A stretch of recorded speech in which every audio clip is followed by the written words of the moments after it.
Good evening. We'll call the Special Committee of the Whole meeting of Council for Thursday, January 12, 2012 to order.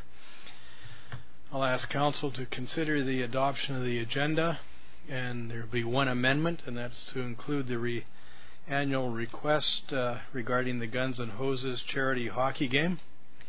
So the recommendation to Council is to, the recommendation to the Committee of the Whole is to adopt the agenda for this Committee of the Whole meeting of January 12th, 2012, as circulated with the inclusion of the annual Guns and Hoses charity hockey game request. Moved by Councillor Kenny, seconded by Councillor Ashley. Is there any discussion? Question's been called. Those in favor? Thank you. That's been adopted. I'd ask the representatives from the annual Guns and Hoses charity hockey game to come forward to address the Council. Please make yourselves comfortable in the chairs there. And when you go to give your presentation, please press, it'll be grayish green to your eye. That will allow people that are at home to not only see you but also hear you. Good evening. Thank you for coming here this evening. Please proceed. Thank you for having us. We are here, as you guys are well aware, for the annual Guns and Hoses charity hockey game. Never heard of it. Never heard of it? Please go ahead. All right. What we do is, last year was the only year we missed, but this will be the fourth event that we've had. We hold the charity hockey game to raise money for different people in the community. 1 year was a transition house, and this year, I'm going to get the name right here, I hope. If not, everybody gets to play. It's run through the arena, and it helps underprivileged youth in the community with sports and what have you. So what we're asking Council is, we have the game, we've organized it for January 20th, next Friday at 6:30 p.m. And we're asking for, I believe it's a grant to cover the cost of the 3 hours of ice time that's required for that event. Okay, and how many people participate?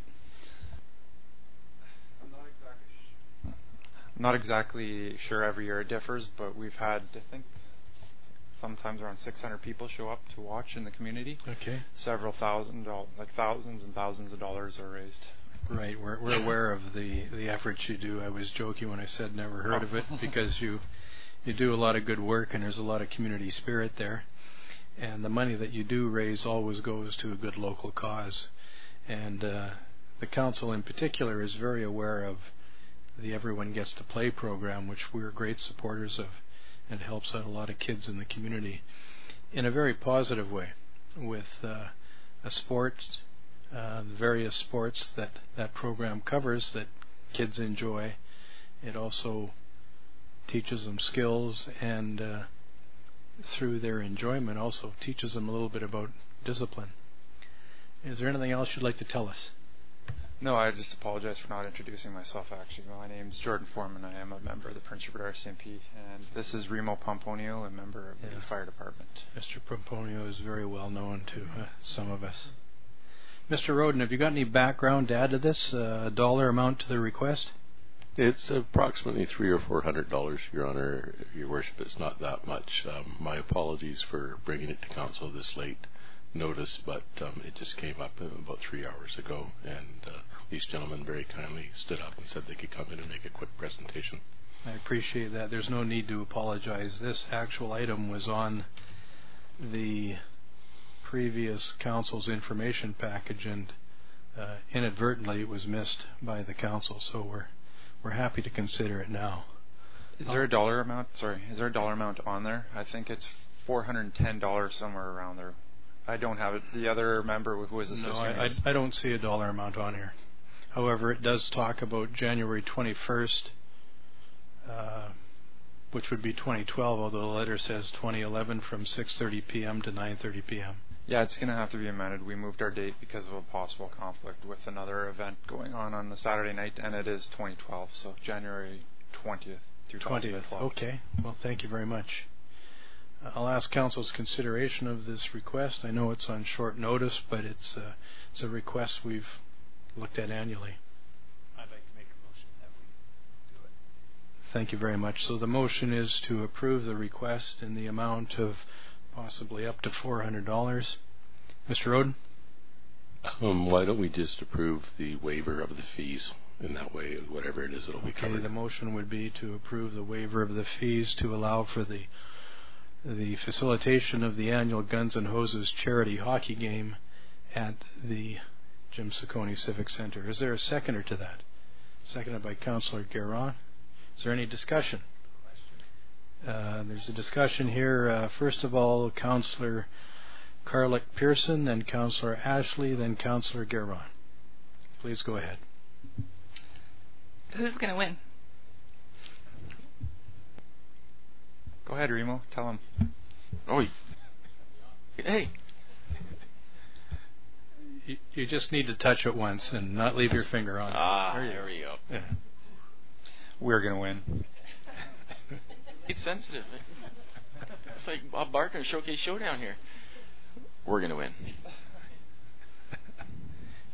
Councillor Ashley. Well, I'll be speaking in favor of the motion. We usually have a amount set aside for smaller things like this when we go through the grants process. So this would fit, and considering it's a community-wide event, it seems to fit into what the spirit would be. Thank you. Councillor Guerin. Thank you, Your Worship. Being they'll probably be coming back next year and the year after, can we just go ahead and approve them for the next 2 years if everybody's on board with that? Because it would just save a lot of time. Well, the council's term is 3 years. Of course, you're then obligating yourselves to put it on for 3 years. I think Mr. Pomponio would be best suited. I probably won't be here next year, but he'll be here for quite some time, so I'm sure that won't be. That's correct, Jordan. I will be. God willing, and we don't get any more rain. That's perfect. So we'll still put a letter forward addressing every year through council. Certainly officially, we'd like, but this council will approve it for 3 years in a row. Fantastic. Thank you. Is that okay with the mover and the seconder? Yes. Thank you. Councillor Guerin, you had something else you wanted to add? It's okay. We've got it. So it'll be for approval for 3 years. Is there any further discussion? Question's been called. Those in favor? Thank you. That motion is passed. Thank you very much for coming down here on short notice and facilitating the council at this meeting. Certainly, go ahead. It's not musical buttons. Can I put this up? Yes, you certainly can. You could leave it with us and we'll put it... Where's the camera? Anson, pick this up. Thanks, Anson. And you can leave it for our bulletin board if you'd like also. That's exactly where it's going to go. Where do you want it? Leave it there, please. That'll be fine. The staff members will grab it. Okay. And we'll make sure it's put up. Councillor Ashley. Are there a couple more? Because I'm thinking the schools, like the high school, would be a good place for it. So. Yes, we do. We will be plugging them. Thank you. Thank you very much. Thank you. Yes, thank you very much for your time. Thank you.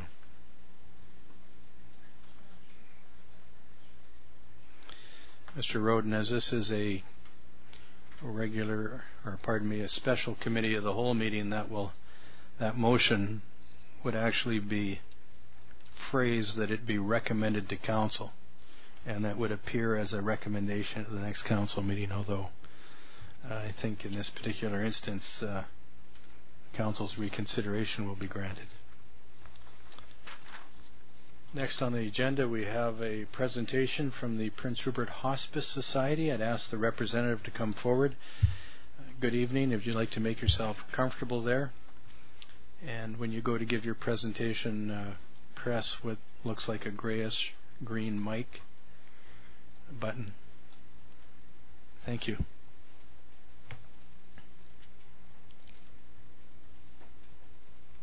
Good evening. Good evening. My name is Bonnie Flan, and I am the president as well as a volunteer of the Hospice Society in Prince Rupert. The society started here 3 years ago, and today we have a coordinator, 18 volunteers, a board, and 100 members of our society. I'm here tonight to explain why we asked for the grant.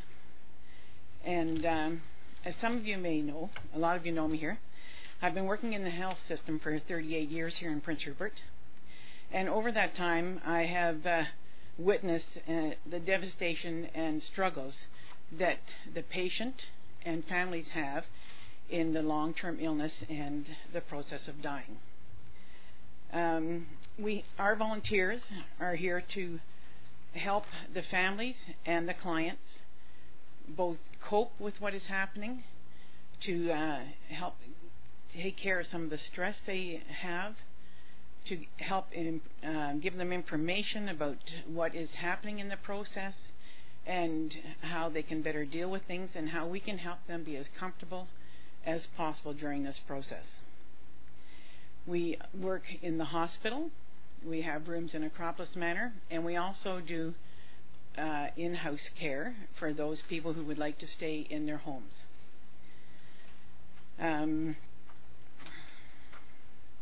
The families have many concerns that they don't know what's going to happen with their family member as time goes on, and we're there to help give them that education as well.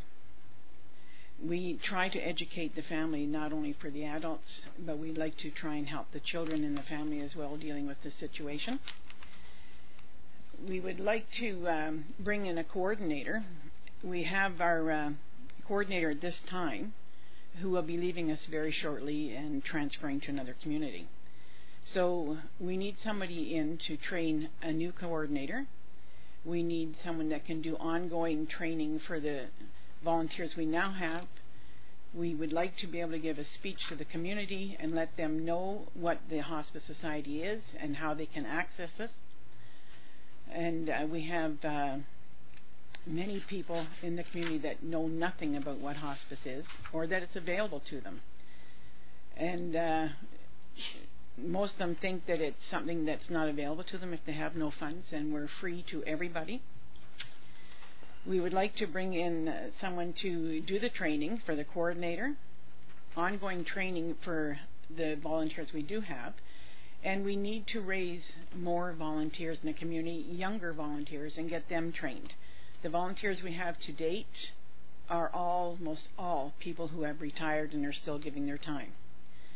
And because of their age, we have a lot of them dealing with age problems of themselves with health.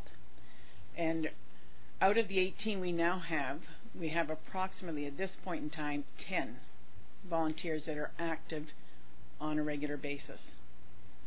At some point we have anywhere from 1 to 3 or 4 clients at a time. And if necessary, we are needed sometimes to do 24 hours with each person. So as you can see, we do not have enough people to continue on the way we are going, and we would like to be able to continue supporting this community with this type of care. Our long-term goal is to eventually have a freestanding facility that will be a home atmosphere, and we will have nurses and volunteers working there, and making it a much nicer place for somebody to have to spend their last days in. We are a registered organization, and we are under the BCHPC of British Columbia, which means that we have a high standard of training. It is professional training, and we have to meet all their requirements.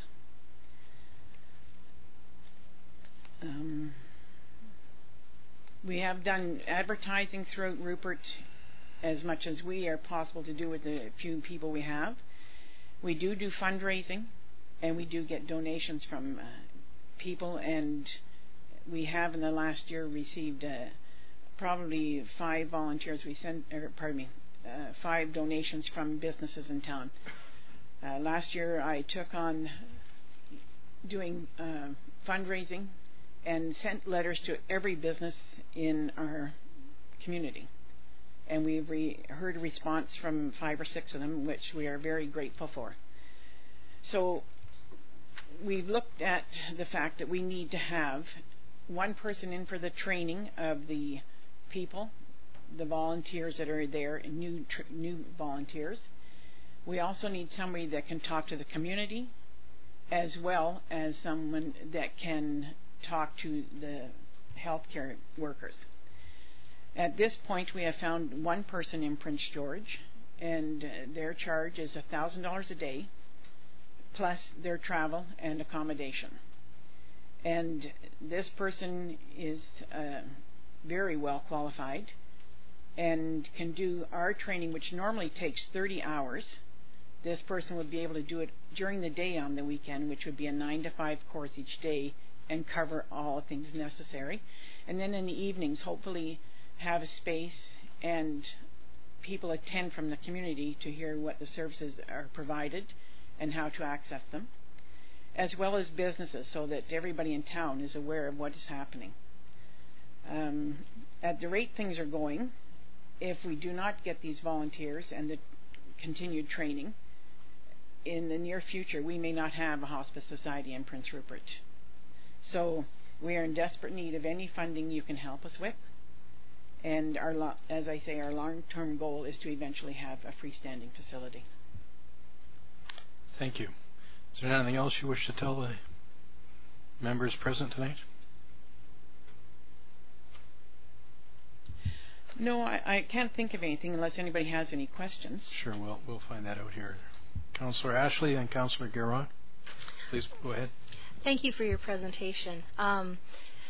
What I'm wondering is, first of all, have you talked to, like, I know that you're close to Northern Health. Have you talked with Northern Health and or the school district? I'm thinking in terms of Northern Health, in terms of like possibilities of people in town that might be able to facilitate some of the training. Well, we have nobody in town that can do the training at all. There are a few people. There's some in Vancouver area, Victoria. Prince George is our closest one. Councillor Ashley, go ahead. So what kind of training exactly is it then? It's a 30-hour course. Sorry. No. It's a 30-hour course that you have to go through, and it consists of all the training that is needed to take care of somebody in that condition, to be able to be the spokesperson for them if there's no family around, and make sure that they can have their last days in peace and comfort. They have asked us in recent months to see about training for being able to help feed some of the people. And if that was the case, then we do have one person in town that's available to do that, and I have spoken to her, and she probably would, at a cost, of course, because she doesn't work for the health system per se anymore. So the training is so many things. It's the aspect of the families and their needs as well as the patient's needs, and it goes through the mental things that are needed to discuss things, of course their health and what to do for those people at that time, and to be there with them. If there's nobody else available, some people have no families at all, and then we make sure there's somebody with them at all times, right up till the end, and take care of every possible need they might need. In the hospital, if we are there, it helps comfort the families as well as the clients, because they know there's somebody there that knows what's happening. And it also gives a little bit of break to the staff in the hospital for other clients that are needed.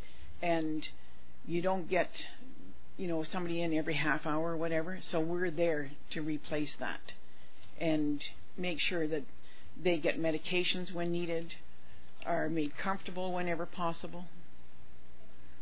Councillor Ashley, go ahead, please.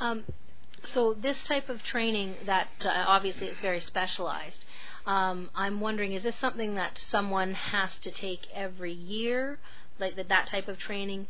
And the reason I'm asking that is I'm wondering if it might be more suited to look for somebody, and I don't know how involved the training is for the person that actually does the training, so like a train the trainer type of thing, finding someone in Prince Rupert. Oh, sorry. I didn't realize I cut you off when I click it on. There is nobody qualified in Prince Rupert except for the coordinator we have now. And therefore, we need to bring somebody in to do it. It is specialized training, and the person that we have found in Prince George is of the highest qualifications, has written books, and has dealt with for one thing, in our community we have a lot of different nationalities, and this person has been to every village as far as Terrace so far to talk, and would have loved the opportunity to not only be here for this, but then to be able to speak to some of the native people in our communities and outlying areas, so they know exactly what we're talking about too. One of the things that we have to watch for every nationality is, of course, everybody has different things that they believe in death. So we make sure we cover all those grounds and nothing is done that shouldn't be done. Councillor Giron. Thank you, Your Worship. Thank you, Bonnie. I'm sure you've researched it, but is there other funding out there available from Ministry of Families and Children or Social Services or Northern Health, or are there grants, federal grants for this kind of thing? Have you guys researched that? At this point, we have done some. We haven't completed it all. As I've just taken over this last year as president, we are going to look into others. We certainly have not looked into the Northern Health, because if we look into Northern Health, we fall under their guidelines, which means a much stricter regulations, and they're regulations that are not necessarily the best thing for the client involved, and they discern where the client must be and everything else. So for people that like to die in their own homes, you wouldn't get that as much. Go ahead, Councillor Giron. I'm just wondering if there's someone in City Hall, our grant writer, if maybe they're aware of something that's out there.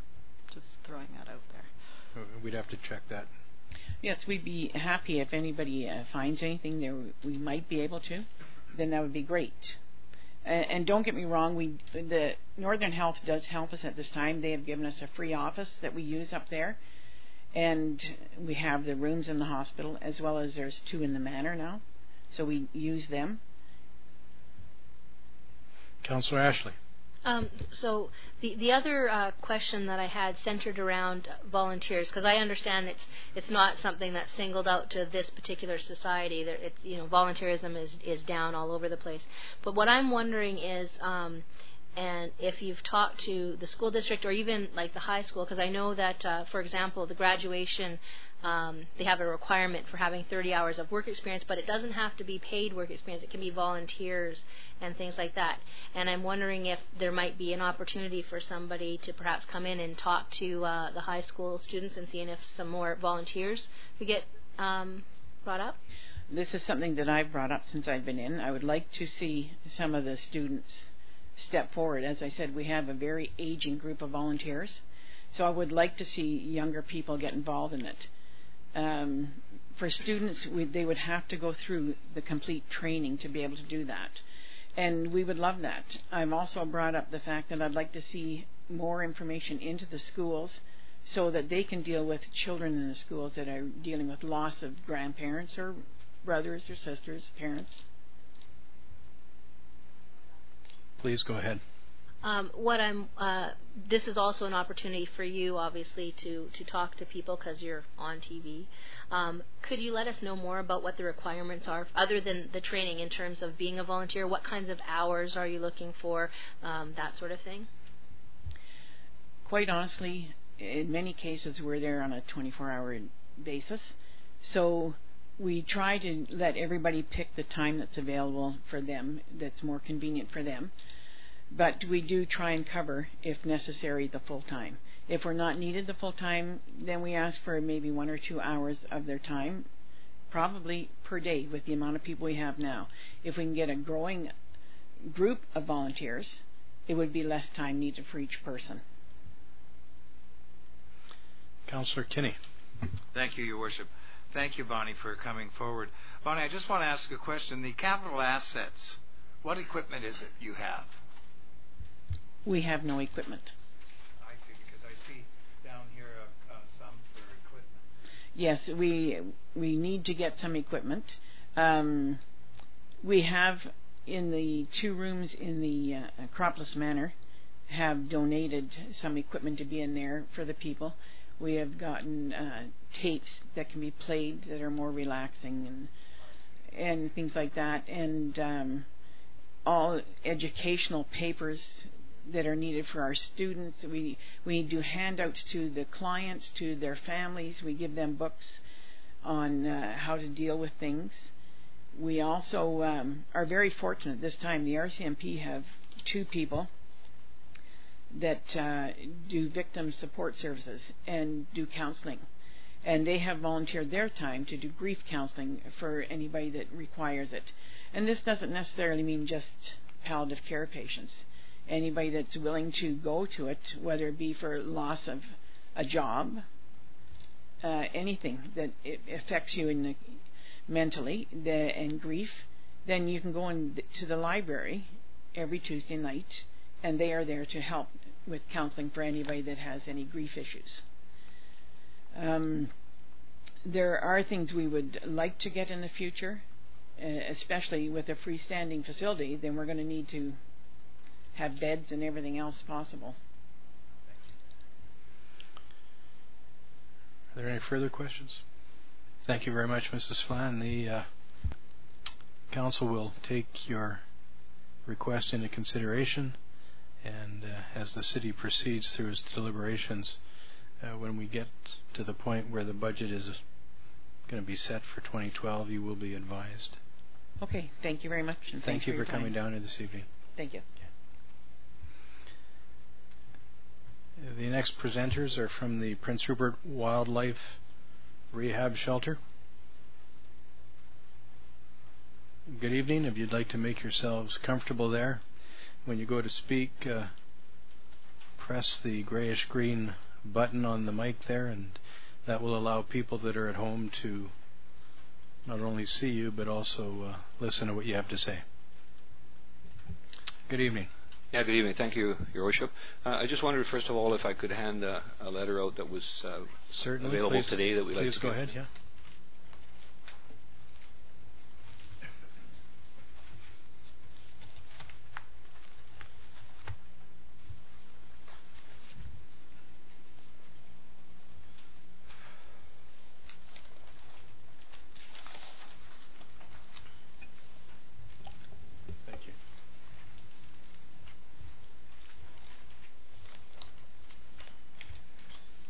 Excuse me, this letter you've just handed out, this is the basis of your presentation? It's an addition to the presentation. Okay. It should have been with the package, and we'll just clarify, Your Worship. We're not looking to we're here to defend our application for grant in lieu for wildlife application. This, you'll see where this fits in right at the end. Okay, perhaps you'd like to paraphrase it, though, because the representatives here will not have had a chance to read it while they're listening to you. So if you could roll it into your presentation. At the front, then, or wherever you well, yeah, wherever you feel it would be right at, it would probably be right at the end. Okay, certainly. Okay, well, thank you very much, Mayor and Council, for the opportunity to come forward and speak on behalf of the Wildlife Shelter, and also to Mr. Roden. We also wanted to welcome the 2 new councillors, Judy Carlick-Pearson and Jennifer Rice. I'm sure it'll be an interesting term. Anyways, my name is Toby Jelsic, and I'm the board chair for the Wildlife Shelter. And this evening we have Gunther Glennie, of course. Everybody knows him at the end there. And, of course, Nancy, she's manning the fort. And, as usual, you don't get her out to the public places very often. You'd have to drag her out. It's the only way you would do it. So, and we also have a friend of the shelter, which is Marianne Bombach-Ouellette from Kitimat. And she's also the manager of the Kitimat Humane Society. First of all, we wish to thank the city for all the help that they've done over many, many years, and realizing it's been some tough times and tough decisions that you people have to make. I don't envy that at all. And it's been almost 2 years to the day since we were in front of you last time and to speak to our application. And times continue to be a struggle for the Galenias and all those that are associated to it, as the birds and animals keep on coming, and costs continue to increase. Again, a bit of the history. The history of the shelter, of course, says that it's owned and operated by Nancy and Gunther Galinia, and this month they're entering their 23rd year of providing their expertise and care to all the birds and animals that come their way. And I can assure you that's, as I say, 24/7, 365 of every year. As of today, we have about 90 birds and animals at the shelter.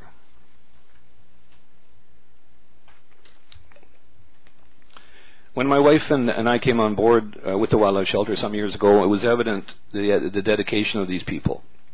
I think that you would call them a rare breed indeed, and they're truly remarkable as they give it all when it comes to the regards to the care and the rehab that's required to give these animals a second chance. The pair represent the true meaning of dedication. And my opinion has never changed over that place, and I personally feel that you can't replace people like this. I think Gunther told me not to tell anybody his age, but I think Gunther's 81, and I think Nancy's, she says 70, but I think it's closer to 75, 76. But don't tell them that I told you their ages, because they won't be very happy with me about that. And Mr. Jelsvik, how about your age? Yeah, well, no, that's got nothing to do with the issue. What's your age, Your Worship? I'm a little younger than you are. Not much. Anyways, I guess the reason I mention the ages, of course, is that even a young person like Mayor Masalem would find it hard pressed to keep up with the activities of the Galinias, and because it's I always use the word, it's a labor of love, and that's what it is. But the thing that we noticed too when we came on board was that if there was ever a shortfall in the operating budget of the wildlife shelter, these people put their own money into the operation in order to make it continue, and that's pretty rare in any organization that provides a service for all of us. I mean, it's not just Prince Rupert; it's the whole northern area, the Charlottes, and it goes, as they say, it covers the same size as the country of France. So that's a fairly big piece, Anyways, the total shelter call-outs for 2011 ended up to be 746. We tried to get 747, but to match the planes, but it didn't work.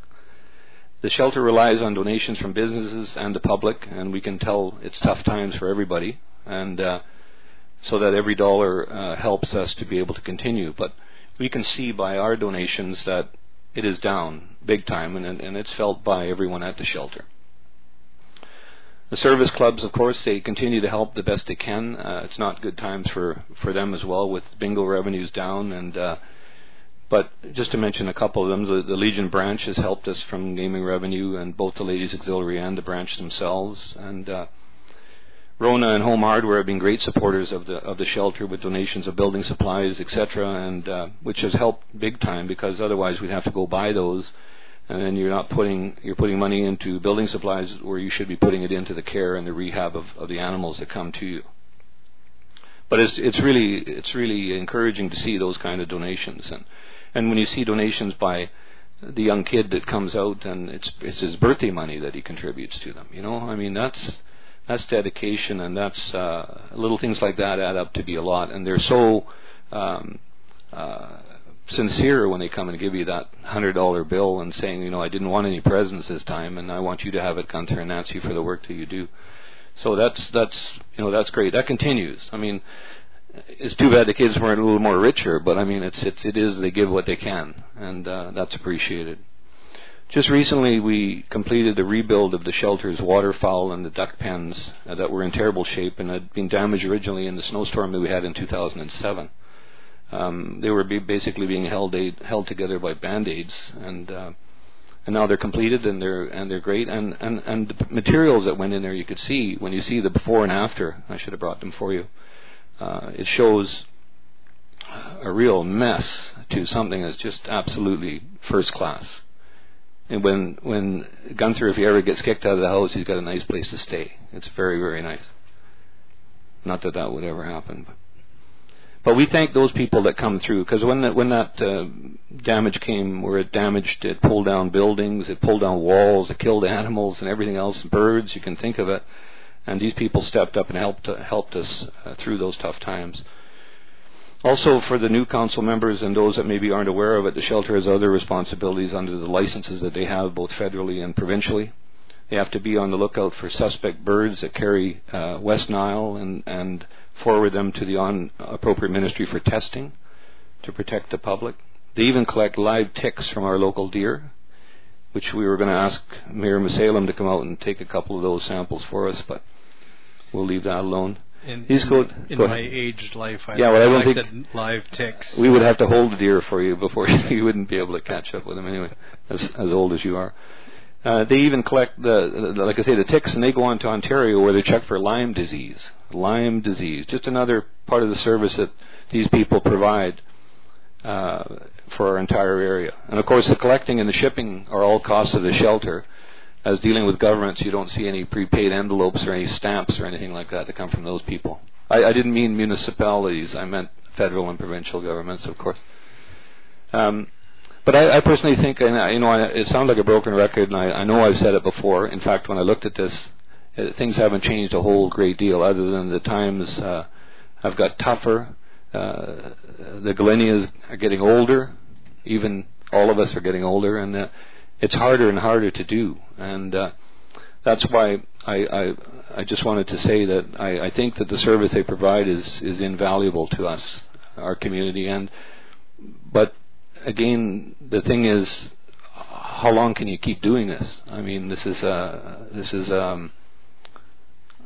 I get tired watching them. I mean, I can imagine what it's like to do. I can't imagine. I know what they do, but anyways, so I just I know the tough times in regards to finances, and all I can ask, or all we can all ask, is that we hope that council is able to continue to support them through our grant and loan application, and that's pretty well all I could say. So I would just add, Gunther, you're going to press that button. Do you have any words of wisdom that you'd like to pass on to the council at all? You got to press that button, they say. Mayor and Councillor, thank you very, very much for inviting us here to make a presentation. It's not every day that we're able to present what we're doing in a full scale. And what I'd probably like to add to Toby's special presentation is that the amount of animals which over the years thought that was a sideline, and the separation really came when the SPCA, I was the director of the SPCA for many years, and one day a decision was made that there's no money in wildlife, and there is no donations coming our way, so we therefore will not do it anymore. We worked under the umbrella previously, and even so, a lot of animals had to be shipped out by their order to Vancouver, and 80% never made it. It was done nevertheless, and then one day when the word came that they will not do it anymore, we decided then, okay, then we have done it before all the time, maybe not in a big scale, but Nancy always looked after animals, not only domestic but wildlife, which were injured or orphanage and otherwise in distress. And therefore, to us it was nothing new, but what was a surprise that the SPCA said, we will not do it anymore. I said, well, you can't put 300 to 800 animals in a gas chamber or prematurely release them to their death, because the numbers in the wild are just not adding up. We go every year on a bird count. There's about 20 people in Prince Rupert to see which species are we gaining and which are we losing. It gets all compiled along the coast, and Victoria puts it out for British Columbia. The Audubon Society picks it up from New Mexico right up to Aleutian Island. In the last 12 years, we lost 50% of our bird population, which is mostly insecticides, pesticides, urban encroachment, clear cutting, mostly fire, the whole thing. 92% of the injuries we're getting are human-related injuries, and therefore nature needs help. We release thousands and thousands of animals back into nature to reproduce and to be what they were meant to be, a chain in our nature and for wildlife and for everything functional, one from the other, living. And maybe it's a cool world, but that's the way it is. You take one chain out and you will find out that other species will just take over and there is no equality. But we had close to 930 animals last year. We had 632 call-outs because the SPCA and the city wrote us letters that they will not pick up any wildlife, and somebody has to do it. And our CMP calls us up. We're 24, sometimes at night. We're on a 24-hour hotline, and we answer all the questions, and we get animals as far away as Burns Lake, Kemano, Kitimat, Stewart Terrace, and we have an exchange with the Smithers because the husband there is allergic to birds, so they're sending us birds, and we send them the moose and the bear cubs. So that's works out quite nicely. We have always been open to the public to help, not only for the wildlife, but mostly domestic.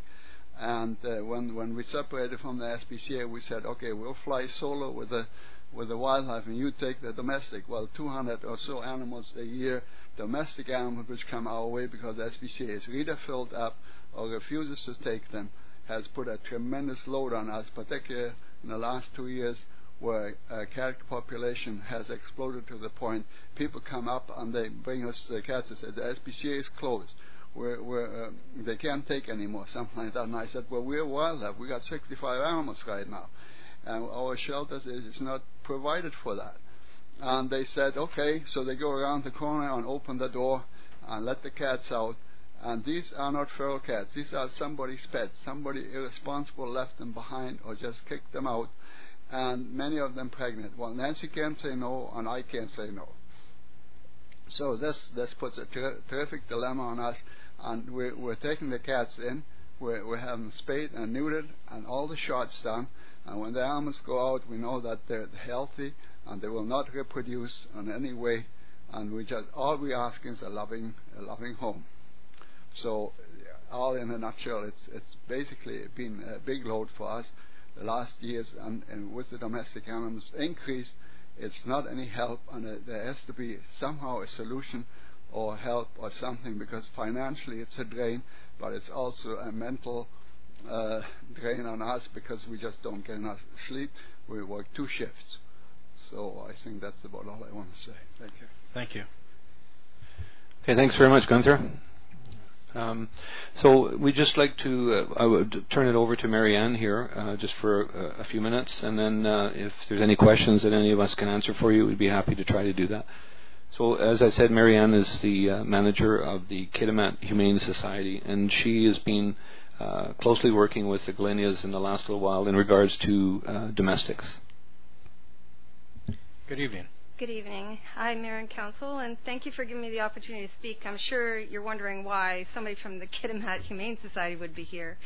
I've to worked possibly get away from the amount of snow you have in Kitimat right now? Well, that's a blessing. It's such a treasure. As you tell, I'm dressed for the hilt, and it's freezing rain and cold out there, and it's a blessing to come here. I'd like to stay here for a while.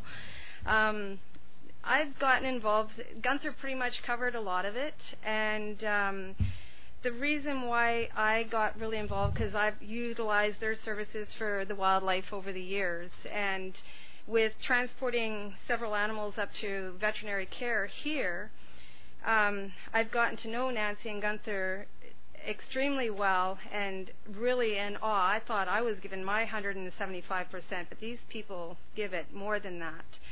And I was really surprised at the number of domestics that are coming through their door, and these people just, they suggest that they take them to the SPCA or see if there's another location, but unfortunately with the way pet overpopulation is in most communities, it doesn't matter how big the shelter is, they become overwhelming. And I mean, euthanasia is a band-aid solution, and I can speak for that for the last 16 years, and I'm the one that has to make the decisions, but I also am the one that has to deliver the lethal blow. It's a big emotional strain, so I can totally understand why these people do what they do.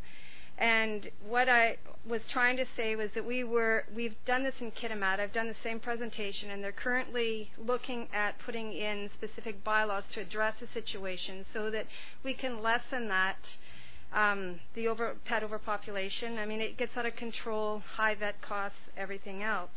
And it will also relieve the stress of shelters and having to euthanize so many pets.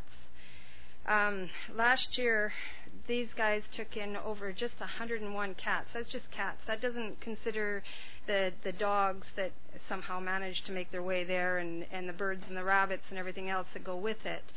But just to spay and neuter to prevent the pet overpopulation, it cost them probably approximately $20,000 just to spay and neuter last year. And this comes from two people that have basically implemented their pension checks into this. It's a community problem, because if the animals aren't being spayed and neutered, they're not being vaccinated, it becomes a very serious issue. You're bringing disease into the community because cats and everything are multiplying. They're unhealthy.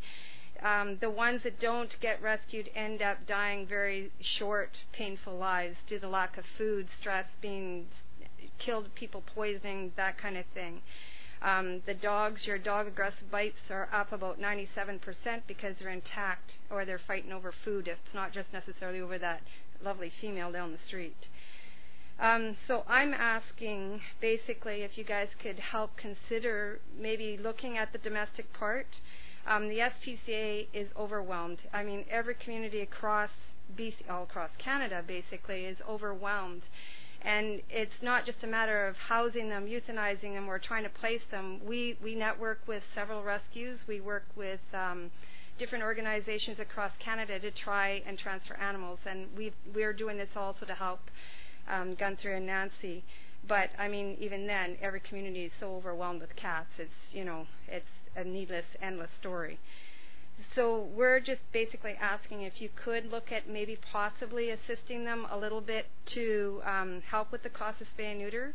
I'm helping them now with some fundraising tactics to try and see if we can get more funding locally by the community members to help with the fact with the food and the litter and stuff. These people silently do it, and I'm just, like I said, I'm in total amazement.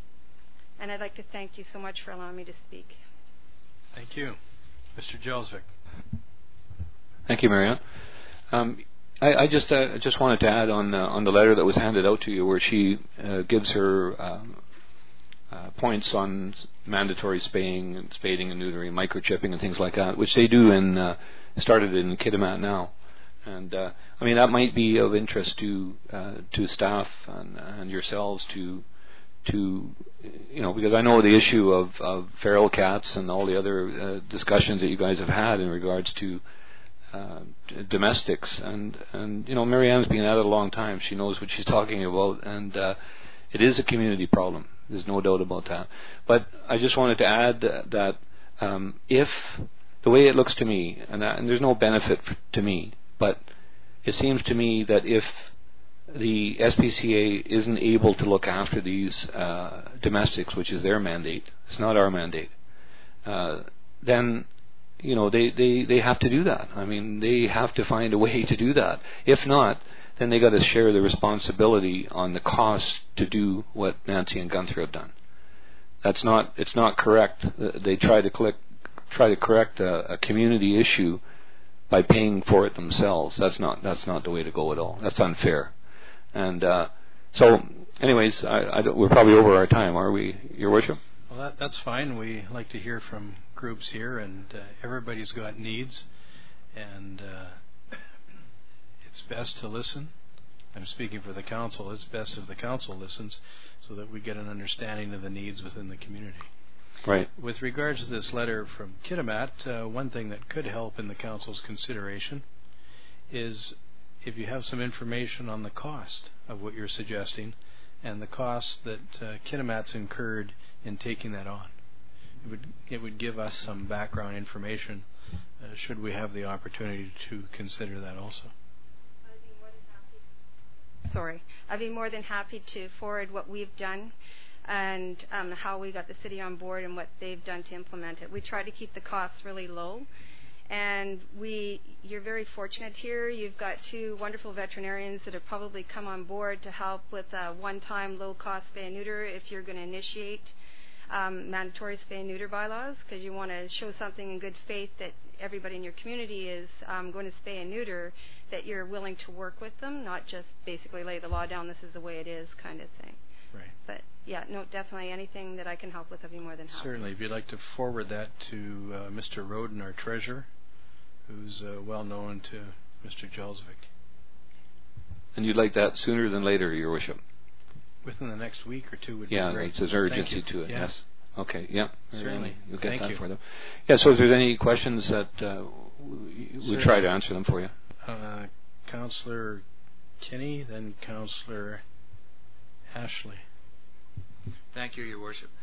Toby, you mentioned the outlying districts and stuff like over in the islands. Do they also send a donation or help in any way?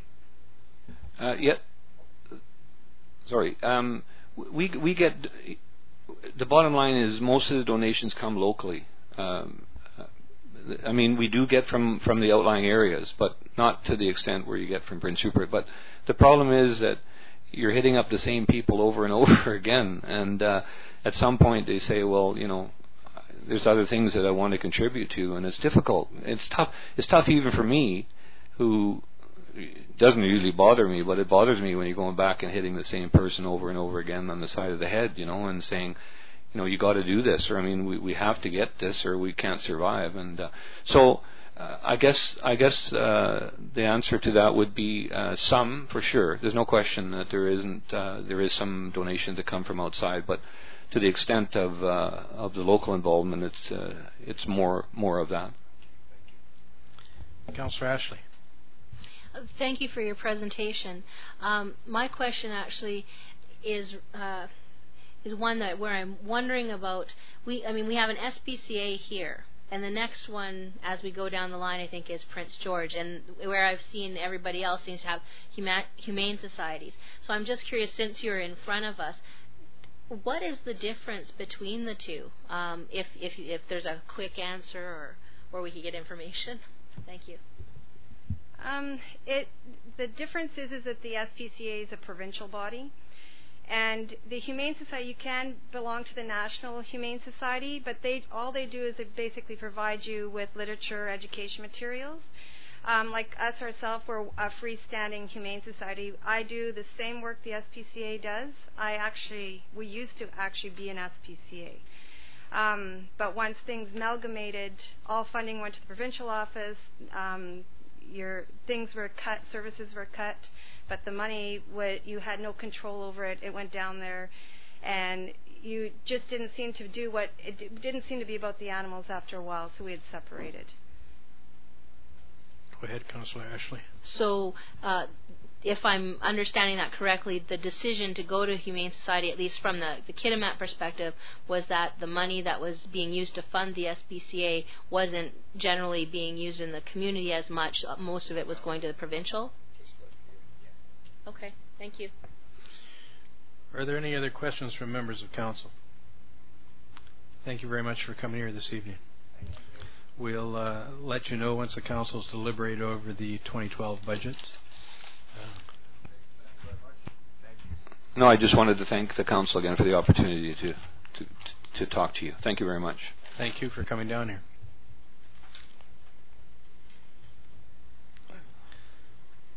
Next, I'll ask the presenters of the Salmonberry Trading Company to come forward, please. Good evening. If you'd like to make yourselves comfortable there. And when you go to give your presentation, press the button which will be grayish-green to your eyes. That'll allow people that are at home watching to hear what you have to say. Yeah.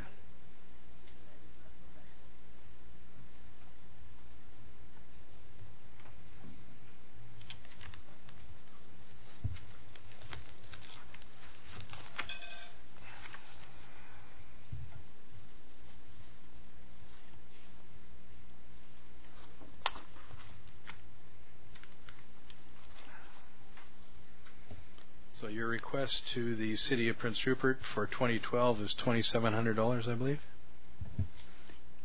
Yes, that's the amount of money I put on the application.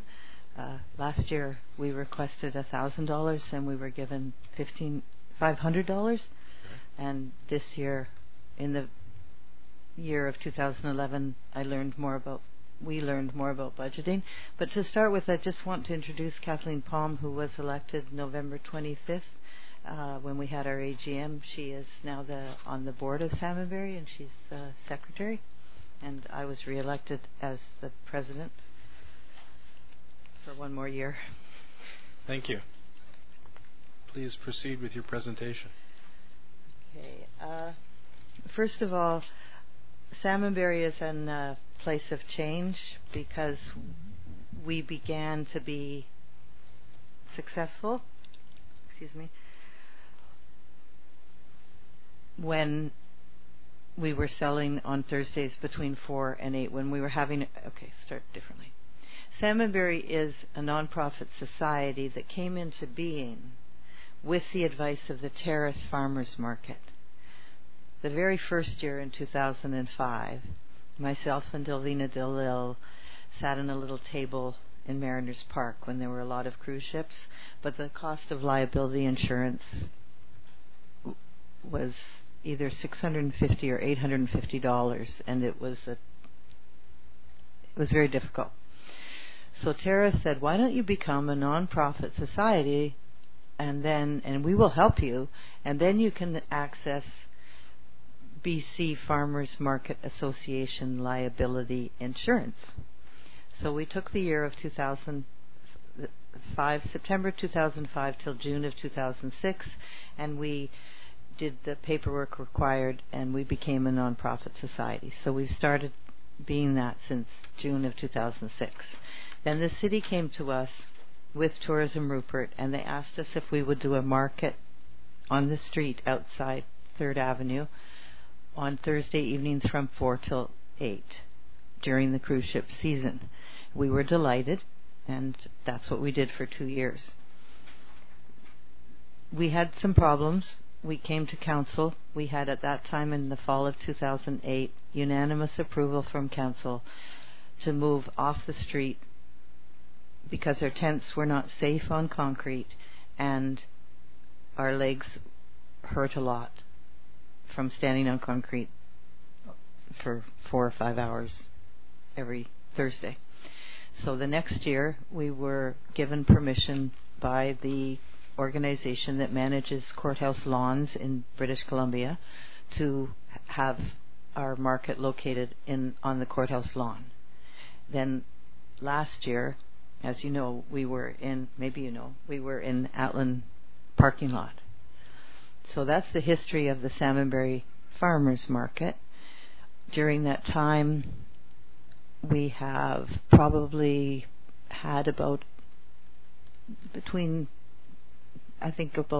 80 and 100 different vendors come, as far away as often Kitimat and Terrace Farmers Market people would come. Terrace asked us, please don't do it Saturday morning because that's when their market is, and we said, sure, we'll never do it Saturday morning. You were so nice to help us start up. We wouldn't want to compete. And some of the vendors go to both. This past summer was dismal. It rained almost every Thursday. Maybe twice it didn't rain. And the mostly American tourists that came on cruise ships didn't spend very much money. And David Smook from Seahorse Trading Company let me in on how to know that, and that is they weren't carrying any bags. They weren't buying anything. So our vendors who track their profits or the amount of money they make at the market. Oh, by the way, we always keep our market costs so there are no barriers for anyone. Our market is the cheapest market in the Northwest to participate in. We charge people $10 for one evening to try it out, and non-profit organizations we don't charge at all. Like Cane Island, Any Poverty can come for free, or anyone can come for free that is doing that kind of work. And if you want a season pass, it's $50, but you can accumulate that by $10, $10, $10 whenever you come. So as soon as you hit $50, you don't have to pay any more. And that's a philosophical backbone of Salmonberry that I hope will never change, because we wanted to be able to be grassroots. We wanted people who have not, well, maybe Kathleen can speak to that better than I. If I could ask, so that we can get directly to the matter. Yeah. which is your request of $2,700 from the city. Yep. Last year you said you requested $1,000, you got $500.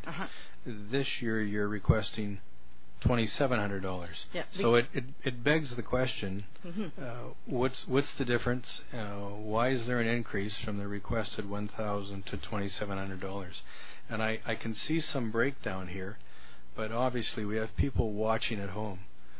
And perhaps if you could answer that, they could get an understanding of what you're trying to do and how you're trying to grow your organization. We know that our market has to change. We are not going to have cruise ships coming every Thursday from May until September. So rather than focus on cruise ship passengers, we want to take Salmonberry Farmers Market and make it more of a local market. We've been in 3 locations in 4 years, so part of our request for money is for signage.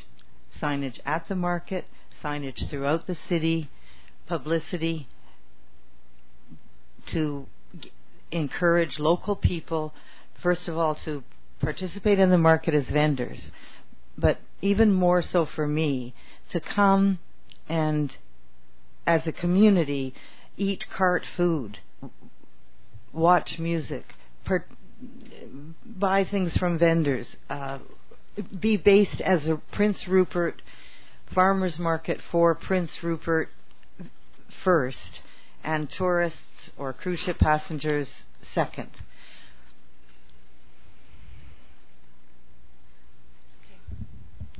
Hi there. I'll make a few comments. Thank you for having us here. From my point of view, I've been involved for about 3 years, and at the beginning it was off and on. But what you're doing in supporting the Salmonberry Farmers Market is you're giving people an opportunity, as Joe says, to become vendors. There's a lot of people in town that don't know that you can grow red currants or potatoes or carrots or lettuce, all kinds of things.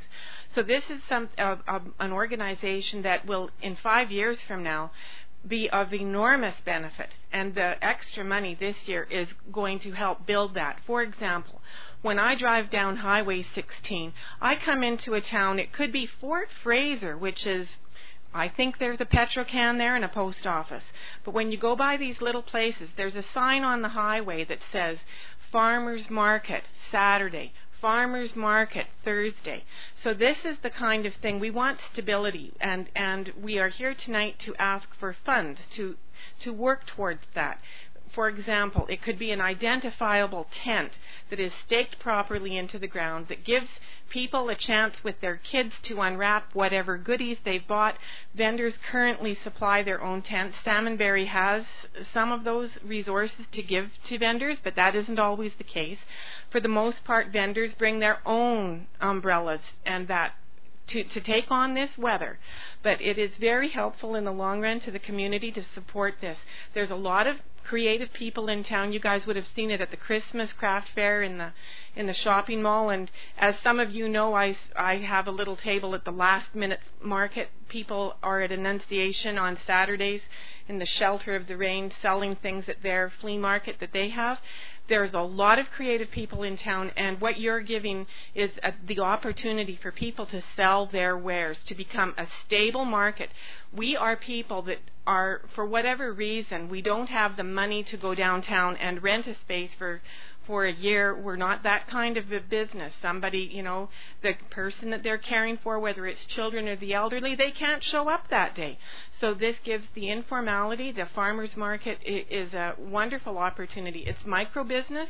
It's helping the economy. People who sell at the market, if they're from Prince Rupert, in the winter we go down and we spend our money in Cow Bay. We all, people go for coffee. Our money is spent locally. So that's what you're supporting with $2,700. So I think it's a wonderful investment that it's going to be very creative and also just community enhancing too, because like I say, people will catch on. You can grow potatoes here. So thank you for having us. Thank you for your words. Is there anything else that either of you would like to say tonight regarding your request of the city? Or I can ask council members if they have questions of you, if you'd like. Yes. Certainly. Thank you for having us come and we'd entertain any questions. Certainly. Are there questions from members of council? Councillor Carlick Pearson and then Councillor Garon. I have a few questions to ask. In the beginning of your presentation, you said that you charge vendors $10 to set up. Is that correct? Yeah, it's $10 for a table for one evening for a vendor per table, and there can be 2 people on a table, sometimes 5 people on a table, but each table it's $10, and we collect those vendor fees. But last summer we tracked. Usually we had people come and spend $50 over the course of the summer, but due to the fact there were such low sales and there was such terrible weather, we had all kinds of people come for one time, that $10. We only had a very few that ever purchased the $50. So our end of season profits that normally we can plow back into Salmonberry. One thing I do want to mention is Salmonberry has no paid employees and has never had a paid employee. This is an entire volunteer organization. Occasionally on grants there has been somebody like the Youth Elder Grant last summer in Metakatla. The artists who Fanny Nelson and Albert White were paid to deliver a Canada Council project that went through Salmonberry. Thank you. Go ahead, please, Councillor Carlick Pearson. My second question would be: it's $10 for everyone? So, like a food vendor might potentially make more than a clothing vendor, or vice versa, right? So, could you divide up, like, say, for food vendors you're charging this much, or it's on a commission, or something to generate more revenue that way? And my second suggestion would be to possibly talk to the printing companies in Prince Rupert for signage. And I didn't really see a breakdown of the signage costs in here to see how much it would cost for advertisement, because I know that's key for your success, right? So if you go to the second to the last page, there is a breakdown of $300 for signage. Okay, so if it's one more page there, I believe. No, the other towards myself. Oh, okay. So the other would be to talk to the printing companies, because signage is quite expensive. You know, it's as we all know, it's quite expensive through my businesses, and $300 is not going to get you sufficient amount of signs for it. And you know, my signs for just my fishing charter company cost in the thousands, right? So just maybe talking to the different printing companies in Prince Rupert to see if they're able to donate to something such as your organization would be, as well as talking to the vendors and seeing if we could maybe increase the vendor costs. And I know it's tough to do that by increasing, but I do know that some of the vendors down there make, you know, quite a bit of money on. That's a great way to cut someone off. Yeah, that's okay. But I do know, like I said, I know some of the people down there that the one company that makes quite a bit of money on the days that they are open. So just a couple suggestions. I should tell you that Councillor Kenny has volunteered on behalf of the council members to see what he can do to make sure we have better summer weather this year. Councillor Garon. Thank you, Your Worship. Thank you, ladies. Have you had any other renewed interest from other people in town that want to sign up to be vendors? I had a phone call today. She's calling back later. My husband took the message. I get phone calls all year. We have a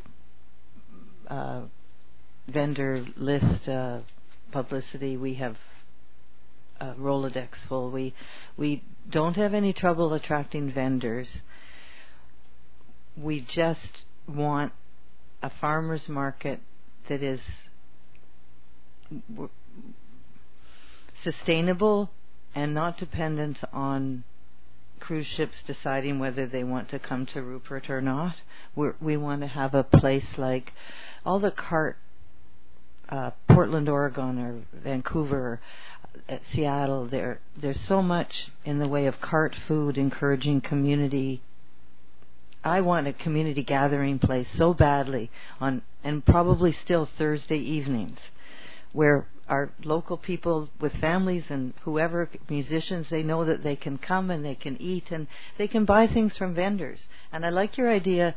Does that answer your question? Like we do advertise, and we try to hook up even at right now the Moose Hall. There's a last minute market going in indoors all winter, so Salmonberry goes there, attracting vendors. Okay, thank you, Councillor Garon, then Councillor Ashley, then Councillor Kinney. I had no idea of this last minute market at the Moose, so I think maybe some advertising is in hand. But I was under the understanding that maybe this is just a cruise initiative, but if you want to do this every Thursday night for the community, I'm sure that if you and your board works really hard, you can get enough people on board and make it self-sustainable for yourselves, so you don't have to go out and get extra money. So I really encourage you to try to get as many people on board as possible. I think it's a great idea, and I really think maybe, being our inclement weather, maybe we do need to look at something that you need to look at an indoor facility instead of an outdoor facility. It's possible. Andrew Hamilton at the port has talked to us about the building that they're going to put on the parking lot, and it's possible in the future that may house the market. I doubt it will be ready this summer. Councillor Ashley. Thank you for your presentation. A couple of other ideas in terms of signage, because as you know, we go through the grant process. We don't know how much money we'll be able to give to each of the groups. However, a couple of ways that you might be able to get some advertising that wouldn't cost you as much money would be perhaps talking to Bruce Wishart and Monica Clifton at Tourism Prince Rupert. Both of them are very well versed in social media, particularly Monica. And possibly could help you with putting together a Facebook page, because that's a good way to encourage people and get them to know. And also, I think that there might be some opportunities through their advertisement. If it was going to be a weekly thing that was going to be like, kind of like the Terrace Farmers Market, they could even probably put you in some of their advertisements, put you guys on their website, and create some buzz through that. So it's just a couple of other ideas. We have been asking Tourism Rupert to help us in this regard. We do have a Facebook page. What we need is a place that we can be so that the people who want to go to the market know where it is. A lot of people told us last summer they had no idea where we were, and if they did know where we were, even our vice president couldn't find any parking because we were in the parking lot. Councillor Kinney. Thank you, Your Worship. Thank you for your presentation this evening. Have you been working at all with the community gardens?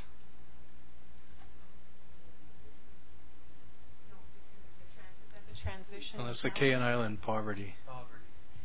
Yes, we have another initiative separate from the farmers market. We're working with Krista in Kayan Island Anti-Poverty, because we're working on a youth news bulletin, and we're as Salmonberry participating in that.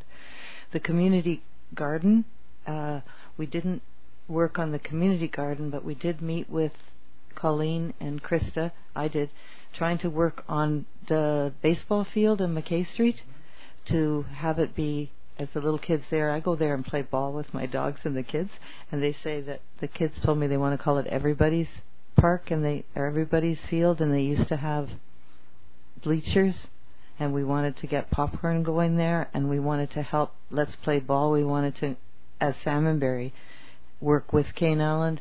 We only got as far as talking about it and finding out for them how they could access equipment for impoverished children. That's all I can say. But we are working with Transition Town. Donna McNeil Clark, who's part of Transition Town, is still on our board at Salmonberry as a director. She's not a treasurer right now, but she's a director, and she's part of the Transition Town that Jennifer Rice is part of. And I don't know that much more about it. I'm sorry. Thank you. Councillor Ashley. Just one last quick question, just since you are on TV and this is an opportunity. How would somebody find your Facebook page? Do they just enter Salmonberry Trading into the Facebook part? I think they'd go to Salmonberry Trading CO period Society. That's our registered name. Thank you very much for your presentation this evening. The council will look at all of these requests and you'll be advised. Thank you. Thank you very much. Next, we'll hear from the representative of the Growing Space.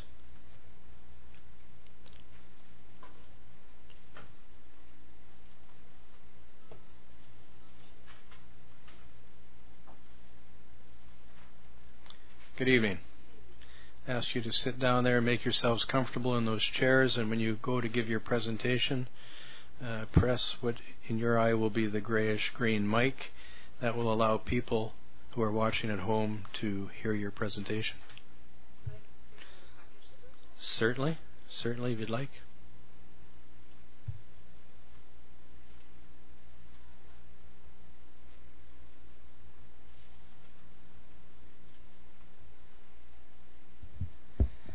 My name is Elizabeth Melanson. I'm representing the Growing Space tonight. I'm the president of the board of directors and have been for 3 years. With me is Paula Marks. She's our member liaison, along with 5 other volunteer members of the board we have. We also employ 1 part-time worker and 1 janitor. As a mother, I have been involved with the Growing Space since 2005. And the Growing Space has been a part of the community for almost 30 years now, due to largely outside funding. Not only from the city itself, but Northern Savings Credit Union, which we did apply for their grant that they usually give out every year, but I think they had a lot of people asking, so we didn't get that this year. Safeway, Overweighty, the Bargain Shop, the Dollar Store, and of course, monies received through bingo. We aim to keep our fees low, enough for everyone, no matter their financial situation, in order to enjoy our space. We charge $35 a month for the use of the Growing Space every day of the week, 3 hours a day. It's very low cost for anybody wanting to take their child out and play with them every single day of the month, except for, the weekends. But, $35 to have a place to bring your child to interact is very cheap, I think. The Growing Space provides children not only a place to grow and develop into socially aware children, being able to interact with other children, but also for young mothers, first-time mothers, grandmothers, aunts, uncles, to come and interact with other parents on wet, rainy, miserable days when outside isn't really an option. I guess I should say we are asking for just the grant to be... The grant in lieu of taxes, yes. Although we have been compared to Strong Starts in the community that run out of various elementary schools in town, what we offer is much, it's unique. It's not the same as Strong Starts. We are not government funded. And the play offered is not as structured as the Strong Start programs. Our large space allows for gross motor skills and development as well as fine motor skills and development. The children can usually only receive that through outdoor play, but with being able to play on bigger structures, and being that our target is newborn to about age 4 years old, our equipment is always accessible, no matter what the weather is outside. So that mothers and fathers alike, we've seen an increase of dads coming in, young dads, making group interactions with other young fathers, and we've seen them in groups of 3 come with their children, which is very promising. It's nice to see fathers as well as mothers down there. Our facility is used not only by Fairview Management, which visits us as part of a respite care for parents, but it's also used by the Children of Ministries and families for supervised visitations that are maybe not as invasive, and more of a neutral ground where the parents can interact and still be watched from a distance if that's necessary. We're also used for birthday parties. We average about 10 birthday parties in a month, sometimes more, sometimes less, depending on what month it is during the year. And they're usually held on the weekends. And as a mom, birthday parties in town really can only be held at the Civic Center, Pizza Hut, Good Time Games, the pool, and all of those aren't at all friendly to, you know, littler ones, newborns to 4. Usually, I mean, especially when they're 2, 3, and 4, you want to be able to have them feel like they're little people and they've got friends, and the growing spaces are a really good place to facilitate that. Parents have also started to just rent out the growing space monthly, just to get their friends to give them just a spot to congregate just for a party. Sometimes the parties are Christmas parties as well. Like we also hold the Christmas parties and Halloween and Easter. They have a theme, but parents are choosing to rent it for Christmas on their own. And sometimes last year we had near New Year's Eve, so that's very family orientated, and we kind of appreciate that. We think that's really great because that's what we're all about. We still have a reduction of hours. We're only open now from 9 to 12. We have found that financially that's better for us to help keep down the costs, and it works better because there are parents that want parties for their children during the week as well. So we're open for them to have a dinner party during the week. And although Prince Rupert has seen ups and downs with the population and economic growth, the growing space has remained constant. Our money flow doesn't really seem to fluctuate. I think we're just as needed in the down times as we are in the up times. And monthly memberships and drop-ins remain consistent, as does people from out of town. They think when they come here, it's very rainy, and we in Prince Rupert get used to the rain and moving in the rain. I have a daycare, so I play in the rain for 2 hours a day, every day. But a lot of people that come from out of town don't play in the rain, and they don't appreciate the rain. So they say on many occasions how nice it is to have a place to bring their niece, nephew, grandchild to play while they're visiting Prince Rupert. Is there anything else you'd like to say? No. Let's see if there's questions from members of council. Councillor Kay. Thank you, Your Worship. Thank you for your presentation. Does I see on your expense sheets and that carpeting and stuff, does the mall not do that for you? No, nothing that we need to change or update or make better is supplied by the mall. We have to find the funds and the money to do that on our own. So we just got we got new carpet, and we did some updating in our bathroom, and so and the carpeting was very, very important just because that's where the babies are. So we needed a nice rug for them a nice new rug, fresh, for them to play on. But nothing is covered by the mall. Nope. Thank you. Are there any other questions from members of council? No. Thank you very much for coming here this evening. The council will consider your request along with the others from various community groups, and you will be notified the next short while. Thank you for inviting us. Thank you.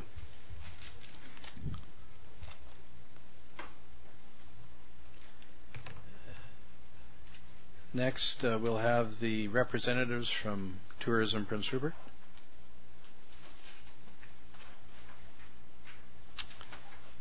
Good evening. If you'd like to make yourselves comfortable in the chairs there and press the grayish green button when you're speaking, that will allow people that are watching from home to be able to hear what you have to say.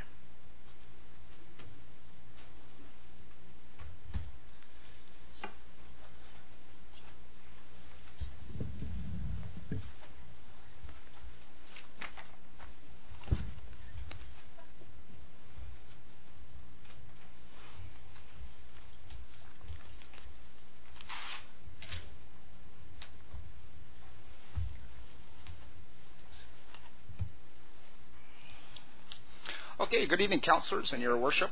First of all, Happy New Year, and thank you for allowing us to occupy about an hour of your time tonight as we present our 2012 marketing plan and budget. A little late in the evening for that line, but my apologies, please about 20 proceed. minutes then. Yeah. At this point in time, I'd like to take the opportunity to recognize our diverse volunteer board of directors for their dedication and due diligence and for all the hard work and tough decisions this past year, and as we continue into the 4th year of the Prince Rupert Tourism Plan. We have quite a small group with us tonight, but in the room is our Vice Chair, Mr. Murray Shepherd from Alaska Marine Highway, and myself, which is the Chair of the Board for Tourism Prince Rupert. The ones that are unable to attend this evening is our Treasurer, Captain Keith Hopkins with BC Ferries, our Secretary to the Board, Whitney Magliacci with Seashore Charters, Director Rodney Proscu with Foggy Point Charter Services and Fishing Rod Charters, Director Hans Buchholz with Pine Ridge Bed and Breakfast, Director Phil Westerby with the Prince Rupert Port Authority Cruise Development, Director Sam Bryant from the Museum of Northern BC, and our past chair, Margot Cohen with Cohen Communications. I'd also like to take this time to thank and recognize Councillor Guerin, Gord Howie, Kathy Bedard, as well. Look forward to working with Councillor Carlick Pearson in 2012. Our staff managing the organization are our CEO, Mr. Bruce Wishart, who has been with the organization for numerous years now. Bruce's extensive knowledge of the tourism industry, media relations, and his networking communication skills most certainly is an exceptional benefit to the organization and the city of Prince Rupert as a whole. Monica Clifton is our Director of Marketing, and she's in the room this evening, and has been with us for approximately 4 years. Monica has just recently completed her master's degree in professional communication at the beautiful Royal Roads University in Victoria. Combined with her master's and her continued growth and knowledge in the tourism industry, she has proven to be a very valuable member of the organization as well. So I'll now have our CEO, Mr. Bruce Wishart, outline and provide you with the relevant information regarding Tourism Prince Rupert, our 2011 activities, and our 2012 marketing plan and budget. And all the best to each one of you in 2012. Bruce? Thank you. Your Worship, Councillors, thanks for the opportunity. I'm not normally a big PowerPoint person, but visuals do give a better sense of what we do. Give or take 200,000 people a year come through Prince Rupert with certain expectations of what Prince Rupert will be like, and millions more are exposed to Prince Rupert by our activities. And because others see Prince Rupert the way we present it, we place a high priority on strong visuals. So I've packed as many recent images as I could into the PowerPoint just to give you that sense. Just a little bit of background.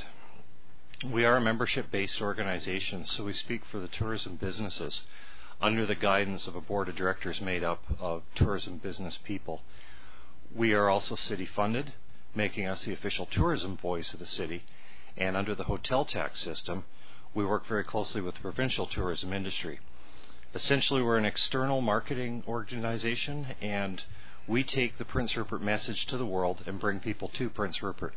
Our efforts are largely focused outside Prince Rupert. Other agencies handle other aspects of tourism, such as business development, visitor services, and so on. We have a wide variety of community partners working in those areas, including the City of Prince Rupert. However, of all these agencies, we're the group most closely tied to the Prince Rupert Tourism Plan. This means that we have very clear, industry-driven, research-based, measurable tactics prioritized by the community. We apply our available resources, funding, and staff hours to the plan. The new councillors have received copies of the plan, and we're happy to give some background on that at any time. We've made strong progress since the plan was released in 2008 in the areas of our responsibility, and we do what we can to assist others in their areas of responsibility. We will be going back to the tourism plan beginning in 2012 to readdress some of the changes since it was initially launched. I'll come back to that shortly.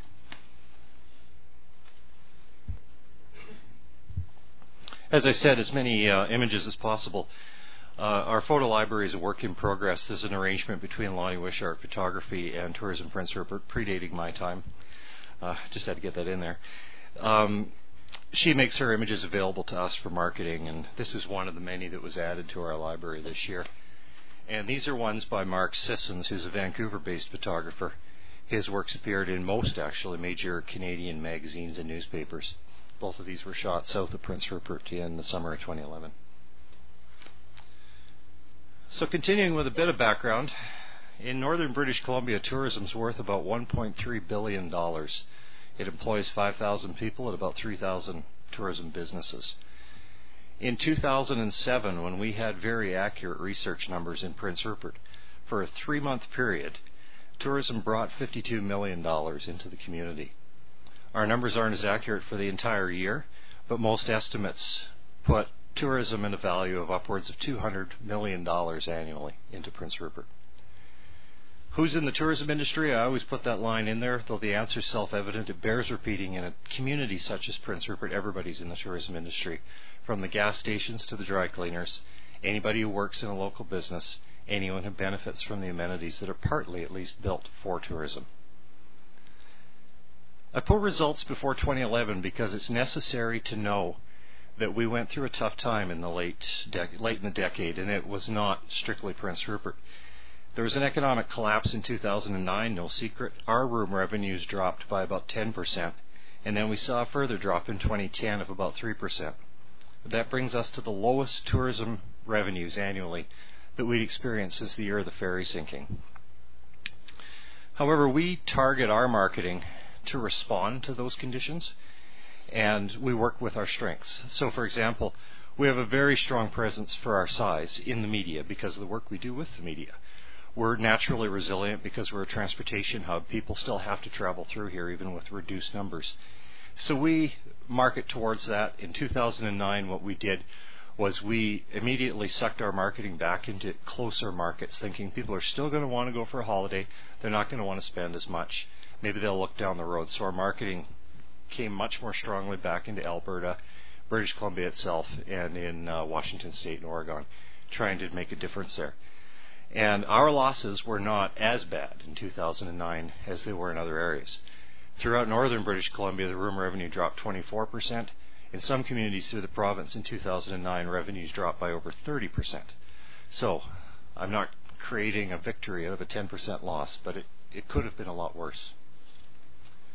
The other thing we did in 2009 was that because of a slower tourism year, and again, no secret, throughout the community we're facing more difficult budgeting times, we spend a lot of time working on how we present ourselves. And in 2009, we launched a new brand. This was a funded program, and we hired one of the best organizations in Canada to come up with a new logo and tagline, all working off of the working group that built the tourism plan.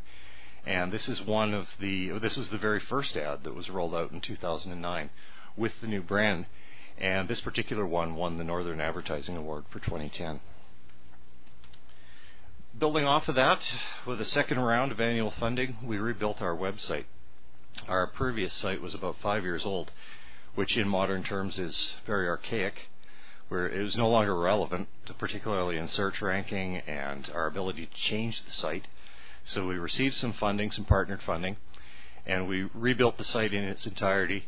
This gives us a lot more flexibility. There's a lot of bells and whistles in this site that we haven't even rolled out yet, that we think this can grow to our needs over the coming years. And also this allows us to integrate more closely with what we're doing in social media, which is the real future of all of our marketing efforts. So this Visit Prince Rupert is now a brand right across the board. Visit Prince Rupert is our Facebook page. Visit Rupert is our Twitter account. Everything in social media that we do is based around this launching pad of a website.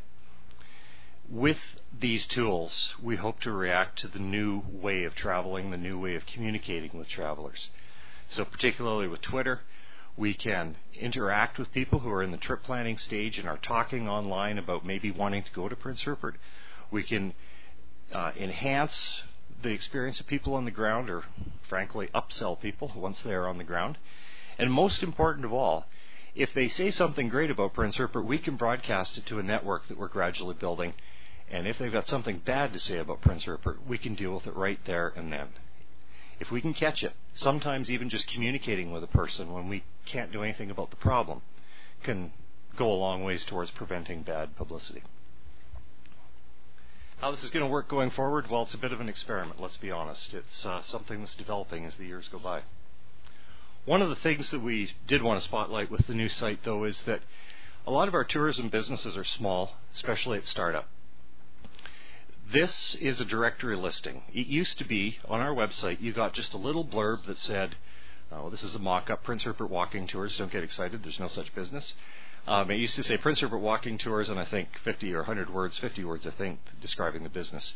With this new system here, we've got links to their social media accounts, links to their websites, maps, short blurbs, a longer overview, and 5 photographs. So you can see that within our website, we've actually allowed something that could be used by a startup business as their website. That's an expense that they don't have to undertake, and it also allows them to fit into the broader whole and help reinforce the message, and us to help them. The other thing we did in 2011, the communities of Dawson Creek, Prince George, Smithers, Terrace, and Prince Rupert approached the Northern BC Tourism Association and said none of us can afford mobile phone applications, and we all need them now. And so we each put a small amount of money into a pot, and then Northern BC matched that pot, and we now have an application that was just launched late in the year that applies for all of Northern British Columbia. It's a free download for iPhone, Android, Mobi or mobile website, and iPad. And this is a really cool app.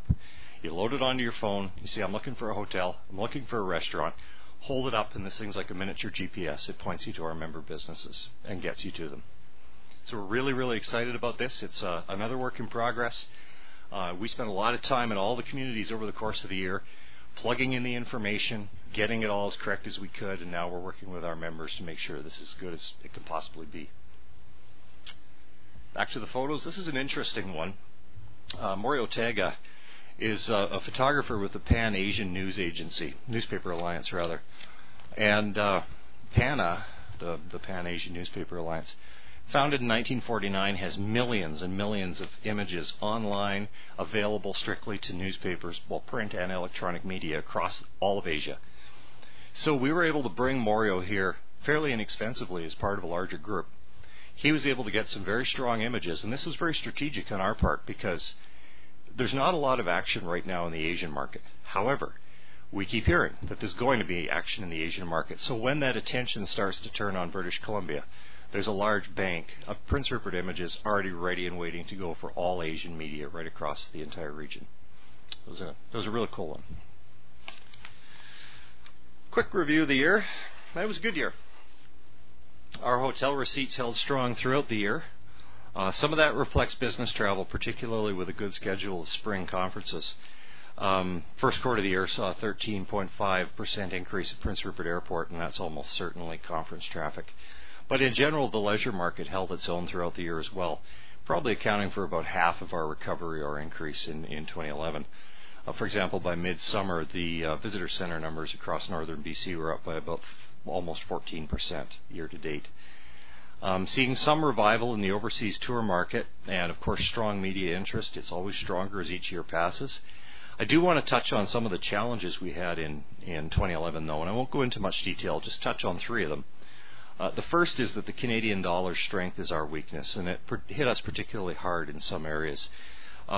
For example, independent travelers from European markets tend to stay in bed and breakfasts.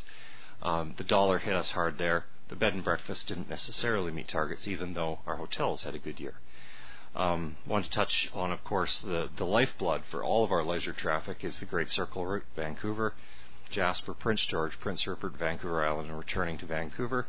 Right now, one of the links seems about to fall out of that chain. BC Ferries rates are out of control, and that's something we need to fight. It's something that hurt us this year, and it will continue to. And finally, the third big one that I want to touch on is the DFO closure of the halibut fishery at the start of September. And that's a result of, in our opinion, incompetence rather than conservation. The damage to us cannot be measured. We lost a large number of trips in September on. And for a lot of our small operators, that's the time when they really make their money for the year. And we need to bear in mind that the sport fishing industry is worth over a third of the tourism revenue that's brought into Prince Rupert. Speaking of fish, You get a better story in Outdoor Canada if the editor catches a 26-pound spring. And this is just insane. Aaron Teasdale from Sierra Magazine here. He's just outside Hartley Bay on a paddleboard. I want to touch on this one because paddleboarding is something that's just started to really catch on around here. It's a new activity that we're able to market in Prince Rupert. These people come into Prince Rupert, typically go down to the Hartley Bay area. Aaron was shooting for Sierra this year, and coincidentally appearing this year was Taylor Kennedy's cover story on paddleboarding at Hartley Bay last summer. This appeared over the course of the year. And again, Great Bear Rainforest is becoming a really great brand, and there's a lot of outdoor activities within that we can solidly market. A couple of the other things that we had over the course of the year, we had a great cover story in Westworld magazine, which is read by over 600,000 readers in British Columbia alone. That one featured North Pacific Cannery. And probably one of the coolest ones, the ones that we had the most fun with, was a writer named Harriet Baskus. She writes a column in USA Today called Stuck at the Airport. It has a couple of websites about this as well, and Monica and I met with her early last year. She was traveling north anyway, so we said, well, we've got one heck of a dandy airport. This is really unique. You've got to come check this out. And she's now done a couple of stories specifically about Prince Rupert Airport, which is neat because some of our residents look at it as a detriment that they have to take a ferry across the harbor. For somebody like that, it becomes a strength for Prince Rupert. My last information-heavy one, folks. I promise I won't talk much longer. Just a quick review. There's a couple of councillors who weren't around last year. What happens with the hotel tax is that at the start of each year, the City of Prince Rupert and Tourism Prince Rupert estimate the amount of hotel tax that will be received. It's paid out by the city, and then at the end of the year it's reconciled. With the collapse in 2009 and subsequently 2010, that meant that Tourism Prince Rupert was overpaid, and we're on thanks to Council's leniency, on a 3-year term to repay that overpayment, which is on track. We've built our 2012 budgets based on our 2011 funding levels, or rather 2010 funding levels. We're not asking for more money this year. We hope to be effective in marketing and communications for the city within the same budget. We still think that we can accomplish some very wonderful things, however. We're just in the final stages of redesigning the Prince Rupert Visitor Guide, the Prince Rupert magazine. This is the final stage in the project that began back with the design of a new logo and tagline. Again, partner funding allowed us to pay for that, and it'll be appearing over the next few months. Training members in social media. We spend an enormous amount of time now in social media. It is really where everything's going. And we want to make sure that our member businesses understand how to do this and how to take advantage of this, because it doesn't require a lot of investment for us to be very successful. So we found, again, some partner money to bring in some real professionals, a company called Think Social Media, and hold some sessions with our members to make sure that they understand how to promote their businesses, so that we can in turn promote what they're doing online and sharing it with our network. We also want to look at our social media presence, and again, we found money. We have a small seed. We can partner it up and start doing some advertising of our social media and build a fan base, either through Facebook advertising or a lot of different versions of that. And again, that's a partnered one. Really interesting to us is to return to the Prince Rupert Tourism Plan. When it was originally done, social media wasn't on the horizon. I mean, one of the tactics in the tourism plan speaks to creating online postcards to email out to people. Well, that world doesn't exist anymore. And likewise, Prince Rupert has changed, even though it's only been 4 years in 2012. Prince Rupert's changed as well. We need to go back to the community stakeholders. We need to start a process of having our board and staff talk to people, work together, and revise this plan so that we can make sure that we're continuing to spend our dollars wisely and effectively. We are, sorry, I got ahead of myself there. Shock, yeah. It might be dropping now, but it looks as if the Canadian dollar will remain strong, if not climb in 2012. Not good news for us. We'll continue to respond where appropriate, particularly through industry and government relationships, decision makers. to challenge things like the inside passage fares and the halibut allocation issues. We're conscious of some internal issues in Prince Rupert as well. The loss of the weekly cruise ship is obviously something that concerns us. Even though we are an external marketing agency, we do try and help where we can. Some of our members will be especially hard hit by the loss of that weekly cruise ship, and we're very conscious of this. Last year we devoted hundreds of hours to the cruise task force, particularly in working with the museum to develop a community plan which led to many of the initiatives which were played out in 2011. And we'll continue to do what we can within our resources to assist. And there's other areas as well where we feel that, very strongly feel that we need to take action, such as working in conference attraction. We don't have the budget to do it, we don't have the manpower to do it, but it's sitting there waiting. And as we move into the next tourism plan, this is one of the things we want to talk about and find a solution to, because those conferences are making a big difference for all of us. I think we can expect another strong year. I think that particularly by starting a new plan, we can focus our strengths and expect to be able to continue to have a big presence for our size and spend every dollar as effectively as possible. A few shots to end it off. This is San Jose-based Gary Singh. You can tell the photographers from the writers. The writers have the itty-bitty cameras. Gary's a former staff writer with Metro newspapers and a freelancer for many magazines. He's been in Sunset Magazine, still works for Metro. He's based in San Jose. I should mention, too, before closing, that I think it always bears saying that we take seriously our role as northern tourism leaders. We believe in staying at the forefront of the provincial industry and making sure that our message is heard. And one of the ways we do that is by sponsoring what has, over the past 5 years, become a very prestigious award. The Walter Smith Visionary Award offers or honors tourism visionaries and pioneers from across northern British Columbia. And this year it was awarded to Gladys Blythe for her decades devoted to preserving North Pacific Cannery as a National Historic Site and interpreting fishing industry heritage for us and our visitors. Last slide. Last great shot of the year. Last media visit of the year. Jean Robert is from Terre Sauvage magazine, very popular in Western Europe. Good example of the way success breeds success in travel media, because he'd read enough stories about Prince Rupert that he phoned Tourism British Columbia and specifically requested to come to Prince Rupert, where he caught this amazing shot. Well, it seems a little labor intensive, and myself, I will continue to get my sushi at OPA. That is all, Your Worship. Thank you. Could be construed as indicative of the recent weather we've been having. Yeah, this was about a mile inland, actually. The same weather as a mile inland. We'll see if there's any questions from members of council. Councillor Kinney. Thank you, Your Worship. Thank you, Bruce, and everybody for bringing your presentation.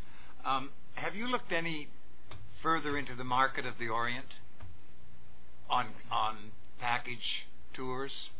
Because I'm saying this because when we were in China, they were wanting this so badly. Like flying to Vancouver, bus over to the ferry. The ferry's complaining about ridership. Well, we'll put them on the bus, bring them up here, and make it a circle thing. And they want the wilderness. And I'm just wondering if you're touching on that market at all. So, Councillor Kinney, are you talking about development of some sort of package for visitors from Asia? Bruce? Well, as you saw from the Morio Taga shot, we are doing a little bit getting ready for that. We're actually looking very, very closely at this and have been for a number of years. It's funny that you asked this question because I just happened to have a presentation that I was at in October. And frankly, we're not seeing any immediate benefit out of the Asian markets, particularly in a smaller place like Prince Rupert. What we're seeing right now is that an Asian visitor will hit Vancouver, not overnight, go to Busch Art Gardens, check it off their bucket list, not even overnight in British Columbia before they're in Jasper, which is the next item on their bucket list. That's the way that's going to develop for a while. Provincial money's going into making those airlines happen, getting that connection there. For us to get them in the hinterlands, it's going to take a while. And one of the reasons that I may sound a little bit negative about this is that we have such limited resources that we need to bolster up the markets that are working for us in a climate, in an economy where our tourism businesses are already struggling, we can't afford to be developing that kind of business. That's something that the province needs to be doing, and they are doing. Christy Clark and Pat Bell have both made it clear that they intend to invest in Chinese tourism to British Columbia.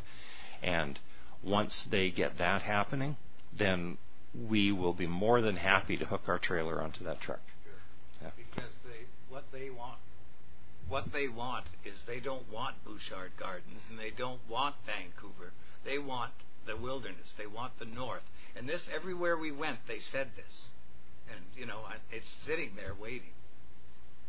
The sense that we're getting from our research, and I've also talked to a lot of people, is that there are two different markets there. Quite obviously, there's always different markets within different economies, but the mass market tourism will probably never come to Prince Rupert. The high-end stuff, the really money tourism, we have sport fishing that is going to be extremely popular there. We have a lot of wilderness, as you say, experiences and dining experiences that we can capitalize on in the high-end markets in Asia. Are there any other questions for Mr. Wishart from members of council? Thank you very much for coming here this evening, along with the employees of Tourism Prince Rupert and board members. And the council will take into consideration your request. And going forward here in the next while, you'll be advised. Thanks again for joining us this evening. Thank you, Your Worship. Next, I'll ask the representatives of the Prince Rupert Special Events Society to come forward with their request for 2012.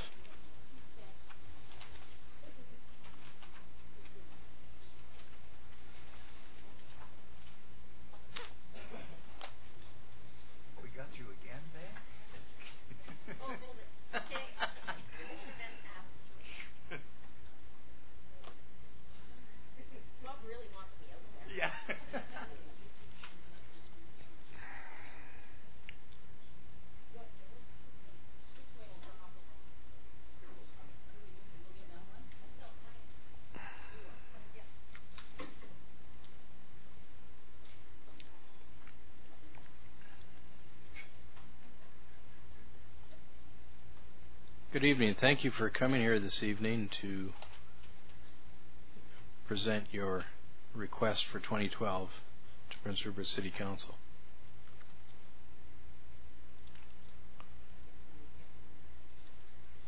Right, I'm aware of Mr. Gaber's sensitivities these days. Please proceed. Thank you very much. I'm Joy Sundin. I'm one of the directors from the Special Events Society. And with me I have Beverly Kilberry. She is our vice president. Barb Gruber, who is our treasurer and past president. And Joe Gaber, who is our present president. And I would just like to draw your attention to the page in our package. I think you would receive the whole thing that has our board of directors. And I just wanted to list out the other directors as Gordon Cox, Zeke Damaso, Devlin Fernandez, Beatrice B. Rowe, Lisa Letnes, Aaron Miles, and Lori Wilson, from very diverse backgrounds from around our community here.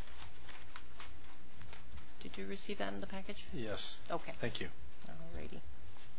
So I just want to thank you for having the Special Events Society organize the city's community festivals, and these are the 4 festivals: the Children's Festival in March, Seafest in June, Canada Day on July 1st, and Winterfest in December. And our society has been operating for 19 years now, since November of 1992, and the funding for the 4 festivals has not changed from the city. We are still receiving the same grant of $20,000 to operate these 4 festivals. And we always joke, we always say, what can you get for the same amount, the same price as 20 years ago? We're still managing, we're still doing it. The city's administration formed this society because the staff member who was the Seafest coordinator at that time, her wage alone was $42,000. And that didn't include the wages of the other administrative staff who assisted with the festivals. And there were a number of staff who put their work on the side of the desk while they went full bore into the festivals. So this society consists of the 12 board members at this present time, and we do all the organizing and coordinating of the 4 festivals. And I want to remind you that these people also hold full-time jobs or are retired. They run their families, and they also volunteer for many other community events and organizations. These present directors have put in many, many years with the special events for our community and offer their expertise for the festival operations. I think these are dedicated and energized people. We appreciate all their areas of expertise, that's for sure. We have a HEM every February, and we are now in need of new directors. We would like to build our board of directors, and we would just like to put a little plug in here right now that we are definitely looking for more males. We have overabundance of females right now. How many directors are you looking for? We would like to see at least 16, and we have 12 presently. So you're looking for 4 directors, and 4 new directors. to keep it in balance and to help share the load, so to speak, you're looking possibly for 4 males. Yes. And how much time is required? At this present time, we have a monthly meeting, a general board meeting. People break into committees, and we will work on each individual festival. Usually one person, an experienced person, will take on being the coordinator of one of the festivals, and then she or he will have underneath them committees that will do the different operations of it. So it will depend on the individual festival. Of course, CFest being our largest one, we've started already, or we start before we even finish the year before. We're started planning for the next one. Certainly, and of course, people are welcome to volunteer with you, whether it's for each of the events held during the year that you host, or whether it's for one event.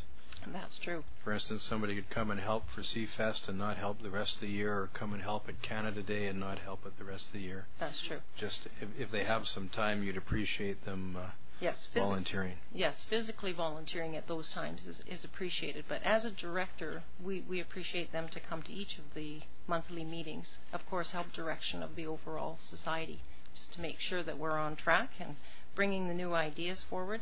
That's what we say when we have all these areas of expertise from all of our board directors, from the fishing industry and the forestry, and from retired folks who are on the school trustee board. I mean, we've got all areas of expertise and wonderful ideas that can be brought forward.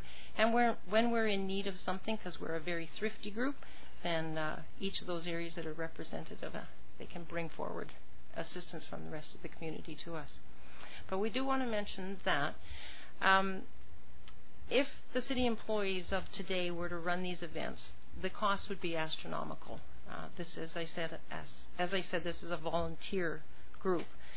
For example, we have costed out CFest in approximately 170 hours per day.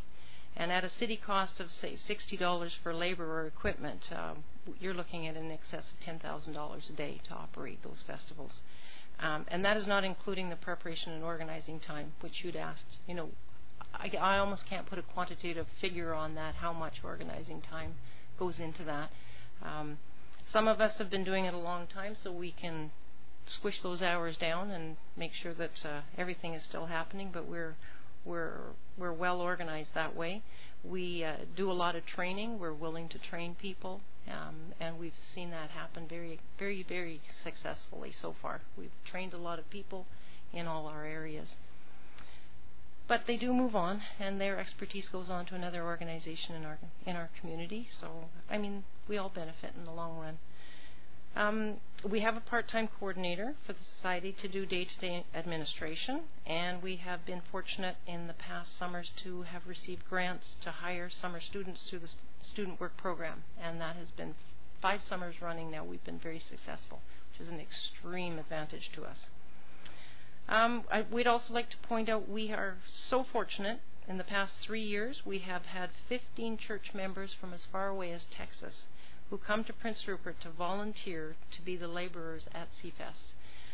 This has been a tremendous bonus, unbelievable bonus for our community, so that we can enjoy a little bit more of CFest while these outsiders have come to help us. And these are people that don't ask for any compensation or any accommodation or food. They just come out of the goodness of their hearts. They believe in giving, and they have found Prince Rupert's community events are the best that they can learn about organizational skills. They've taken back a lot of the ideas that we do to their own communities, and they're here to share the fostering of community spirit. Yeah. Another goal that we search for is for students in our own community, and we're willing to take these students on, and we train them. We give them high administrative jobs at each individual festival in hopes that even if they don't volunteer again or they go on to school somewhere, that they're going to come back to our community and be involved again. So we want to intrigue them, we want to train them, and we just want to light that fire in them. So that's important for us too. We want to make a comment about the community events not using city employees for the labor jobs of setting up tents and cleaning up garbage and moving equipment and props because of it not being affordable. And all these jobs are done by volunteers, and I quite frankly would like to say that some of these volunteers are 50, 60, and 70 years of age. So just to put that on the board there. Talking about the service in kind funds that we request, we ask for the $10,000. We designate those for the event operations, and that is entirely the wages and overtime for the city public works employees and all of the city equipment that's required for the preparation work for the festivals. So all of these costs are charged out to the festivals in that $10,000. The service grant was lowered in 2009 to $7,000 from the 10, and then again in 2010 it was $5,250. We were over budget in those years because the expenses of the wages, the overtime, and the equipment that were charged against the festivals, we just couldn't be underneath that amount. There's certain jobs that we can't do, such as cleaning porta potties and street sweeping, those kinds of things. We cannot do those ourselves, and we must use the Public Works QP employees and the equipment. So with their wages increasing and the rental of the Civic Center increasing, if there is a cut in the service budget, it will be a no-win situation for the operations of the festivals. I just wanted to note that 20 years ago, $15,000 was what the festival operation assistance was. But we're able to manage with the $10,000, and in fact this year we've been under it at $6,775. So we've come within budget, under budget. Okay, and just to note that we do use a lot of volunteer community members' equipment and their vehicles to stay within our budgets here. So the annual operating cost of the $20,000 that we requested for the 4 festivals, as our budget shows, we are in excess of $70,000 annually to run these 4 festivals. In order to sustain these 4 festivals for this community, we solicit, we fundraise, and we apply for grants. We find that our costs have skyrocketed, and we have cut back a lot in the past 10 years, back to basics, because that's basically what we can afford. We find that we're not putting our best foot forward for our community, to show off our community. We can't, and we don't advertise enough because we just don't have the funds. And CFest, which attracts 10,000 people into town here, is advertised less than any event that takes place in our city. We need the funds for the general upkeep of our equipment. After 19 years, there are a lot of tents, tables, chairs, and that are in dire need of safety upgrading. Again, we have volunteers that do most of that. We feel that we don't have enough money to do a better job, a different job we would like to do. We sometimes feel like we're running on a shoestring budget. We have a volunteer-developed website. It's very well done for a volunteer in our first try. We'd like a little more help to make sure that we keep that up to date. That was very professional what they put there, and Tourism Prince Rupert is very good to us. They include us, and the city does as well. whatever the words are, they link us to them.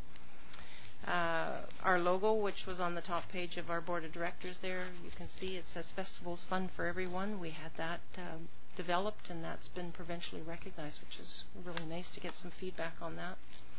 We've applied for government grants. We applied for 2 again last year. We were denied. We seem to fall between the cracks of many government grants because the objectives of the society, they keep coming back to us, is a service to our municipality. And therefore we just don't fit the criteria of these grants. As much as I can try and wiggle the words and reword the words, it just doesn't seem to come through to them. We have tried twice to obtain a charitable number from the federal government, and we can't do that even. We just don't qualify.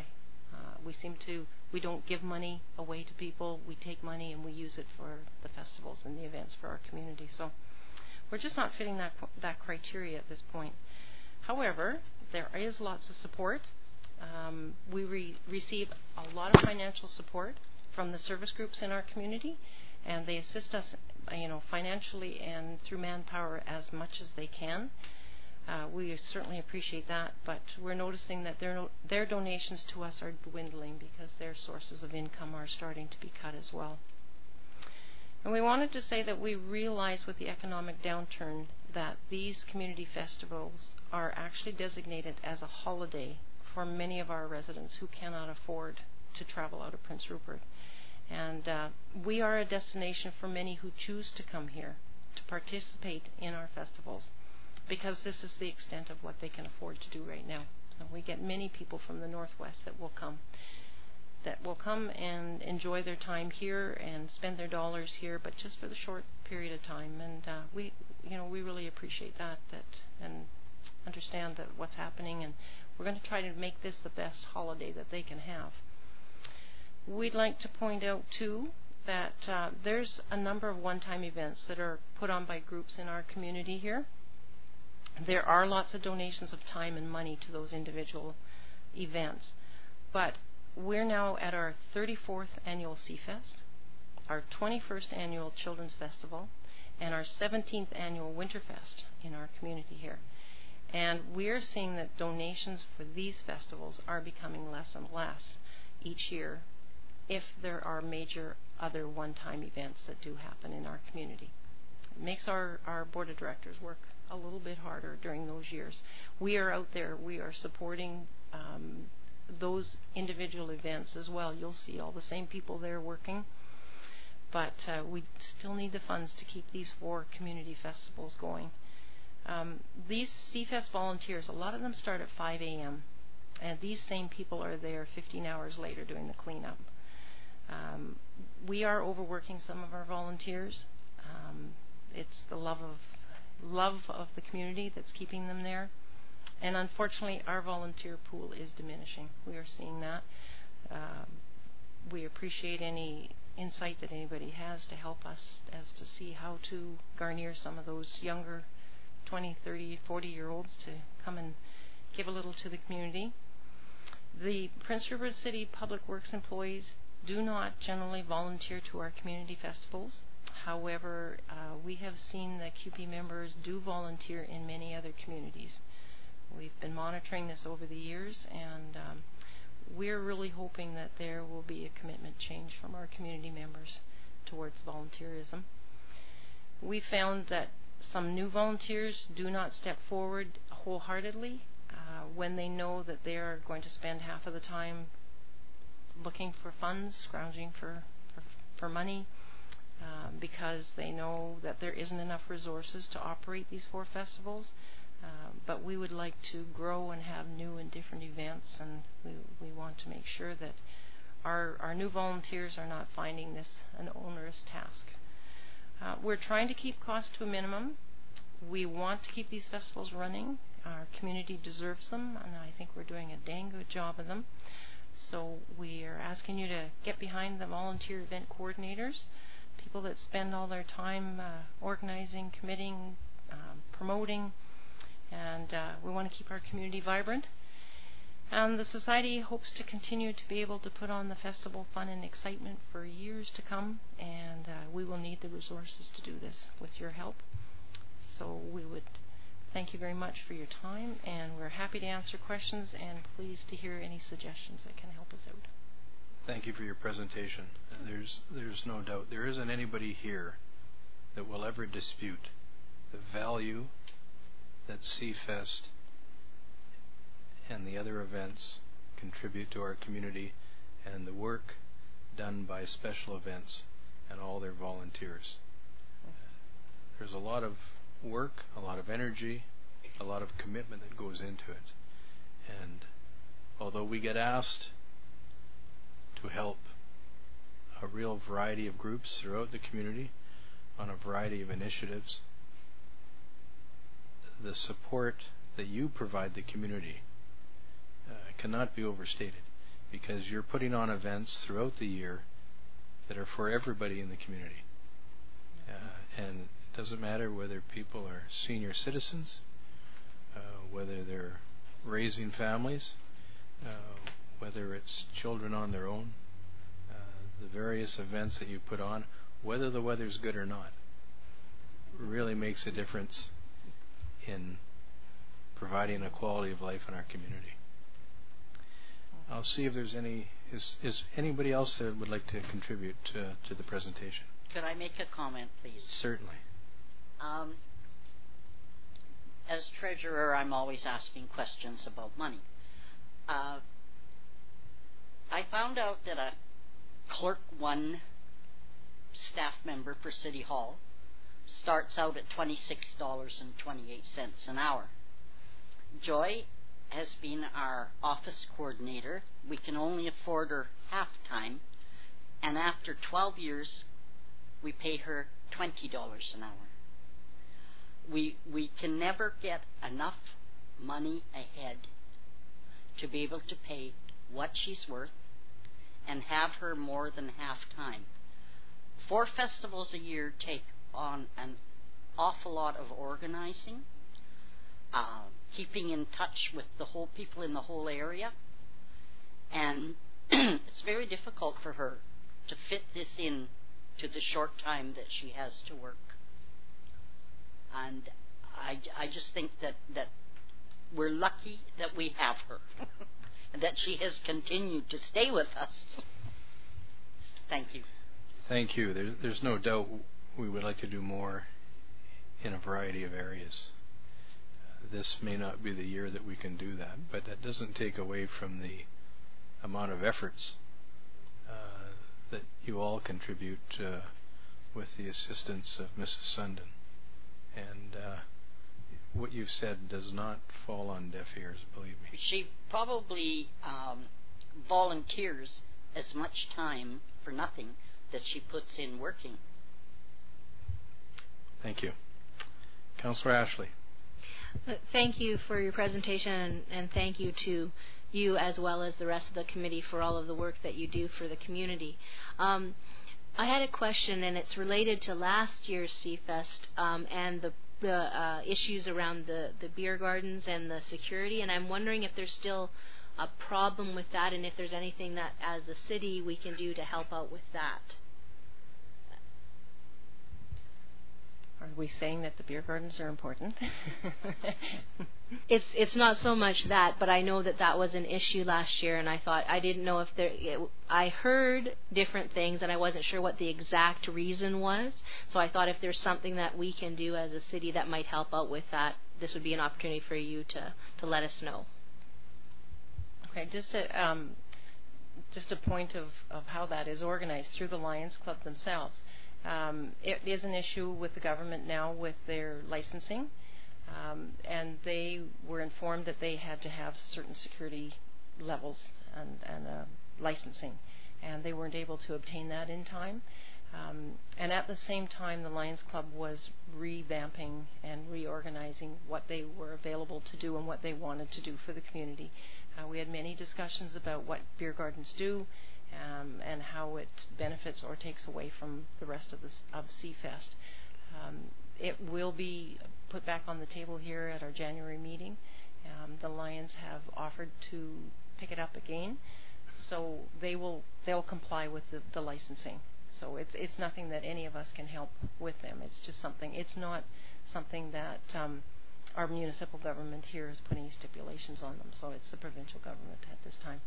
But again, we look at all of CFest and what activities are beneficial to each other and to the community, and they also have some plans in the works. There might be something else that they might do and be able to reach a broader perspective of the community, not just the over-19s. I think Councillor Ashley asked that because some of us are aware that some of your volunteers, executive and other members have extensive experience in the tapping of beer and consumption. Councillor Ashley. Thank you for letting me know, because the biggest reason I was wondering is that I had heard it was something at the provincial level, but I didn't know if there was something that we could do in terms of a letter or something to help out if there was issues. So thank you for clearing that up. And thank you. We'll take a rain check on that for anything else. Thank you. I just want to comment that if it wasn't for the volunteers, we'd have a big problem, particularly the church group that came from out of town. If we didn't have them, we would not have a CFest. And because of them coming with an extra 15 people, makes a tremendous amount of difference on just their strength in numbers. And we really need people like that, and we need more of the community members to step up, particularly the guys in that. I mean, we have gentlemen like Gordy Cox and all there. He's been retired, and he spends hours that you don't see behind the scenes in that, and Zeke too in that, and Gordy's wife, doing the internet. But we just need community members to step forward now, because the numbers are dwindling, and there are a lot of the people are leaving town, and things change. Thank you. Councillor Kinney. Thank you, Your Worship. Just a very short question. Thank you for your presentation. Do we have a float? Yes. Well, we are getting actually a new one. We do have one that Gordy's been fixing. Santa Claus was on it. And that we do have one of them, but we are getting a new one as we speak. We're working on that right now. Yes. Because the city has gotten in such a good relationship with Ketchikan and stuff, and we don't have a float when we get there. We either walk in the mud or rain and whatever. After last year's monsoon, be careful what you wish for there. You might be holding on to a float rather than just your coat and hat. If I can just add to that, we have purchased the trailer. Did we mention that last year? We had received $25,000 from the port to put towards this. The trailer had been ordered since last spring and has just hasn't even not arrived in Canada, but we managed to be able to pay for it in December, and it shall be here by May or April, May. We have a tender ready to go for design of the trailer, and it's going to hopefully be spectacular. So there's been a lot of suggestions for it, and of course the most onerous task is to make it waterproof. So we hear what you're saying, but yeah, we've been working on this for a year and a half now. So hopefully once it's all done and said, it's going to be something that will be collapsible, so we can trailer it. It'll be a 20-foot trailer, and hopefully it will be able to be towed and taken to wherever we would like to go. Yeah. Thank you. Are there any other questions from members of council? Thank you very much for joining us this evening and putting your request forward. Prince Rupert City Council will be considering all of the requests, and we'll let you know what the decisions are. We do appreciate the efforts. You really do, at various times throughout the year with your events, pull the community together. And I'll see what I can do in support of more volunteers for you, certainly. Thanks again. Mr. Roden, have you anything further this evening? No, Your Worship. Thank you. It's been moved by Councillor Ashley that this meeting be adjourned. It's been seconded by Councillor Carlick Pearson. Is there any discussion? Questions been called. Those in favor. Thank you very much. This meeting stands adjourned.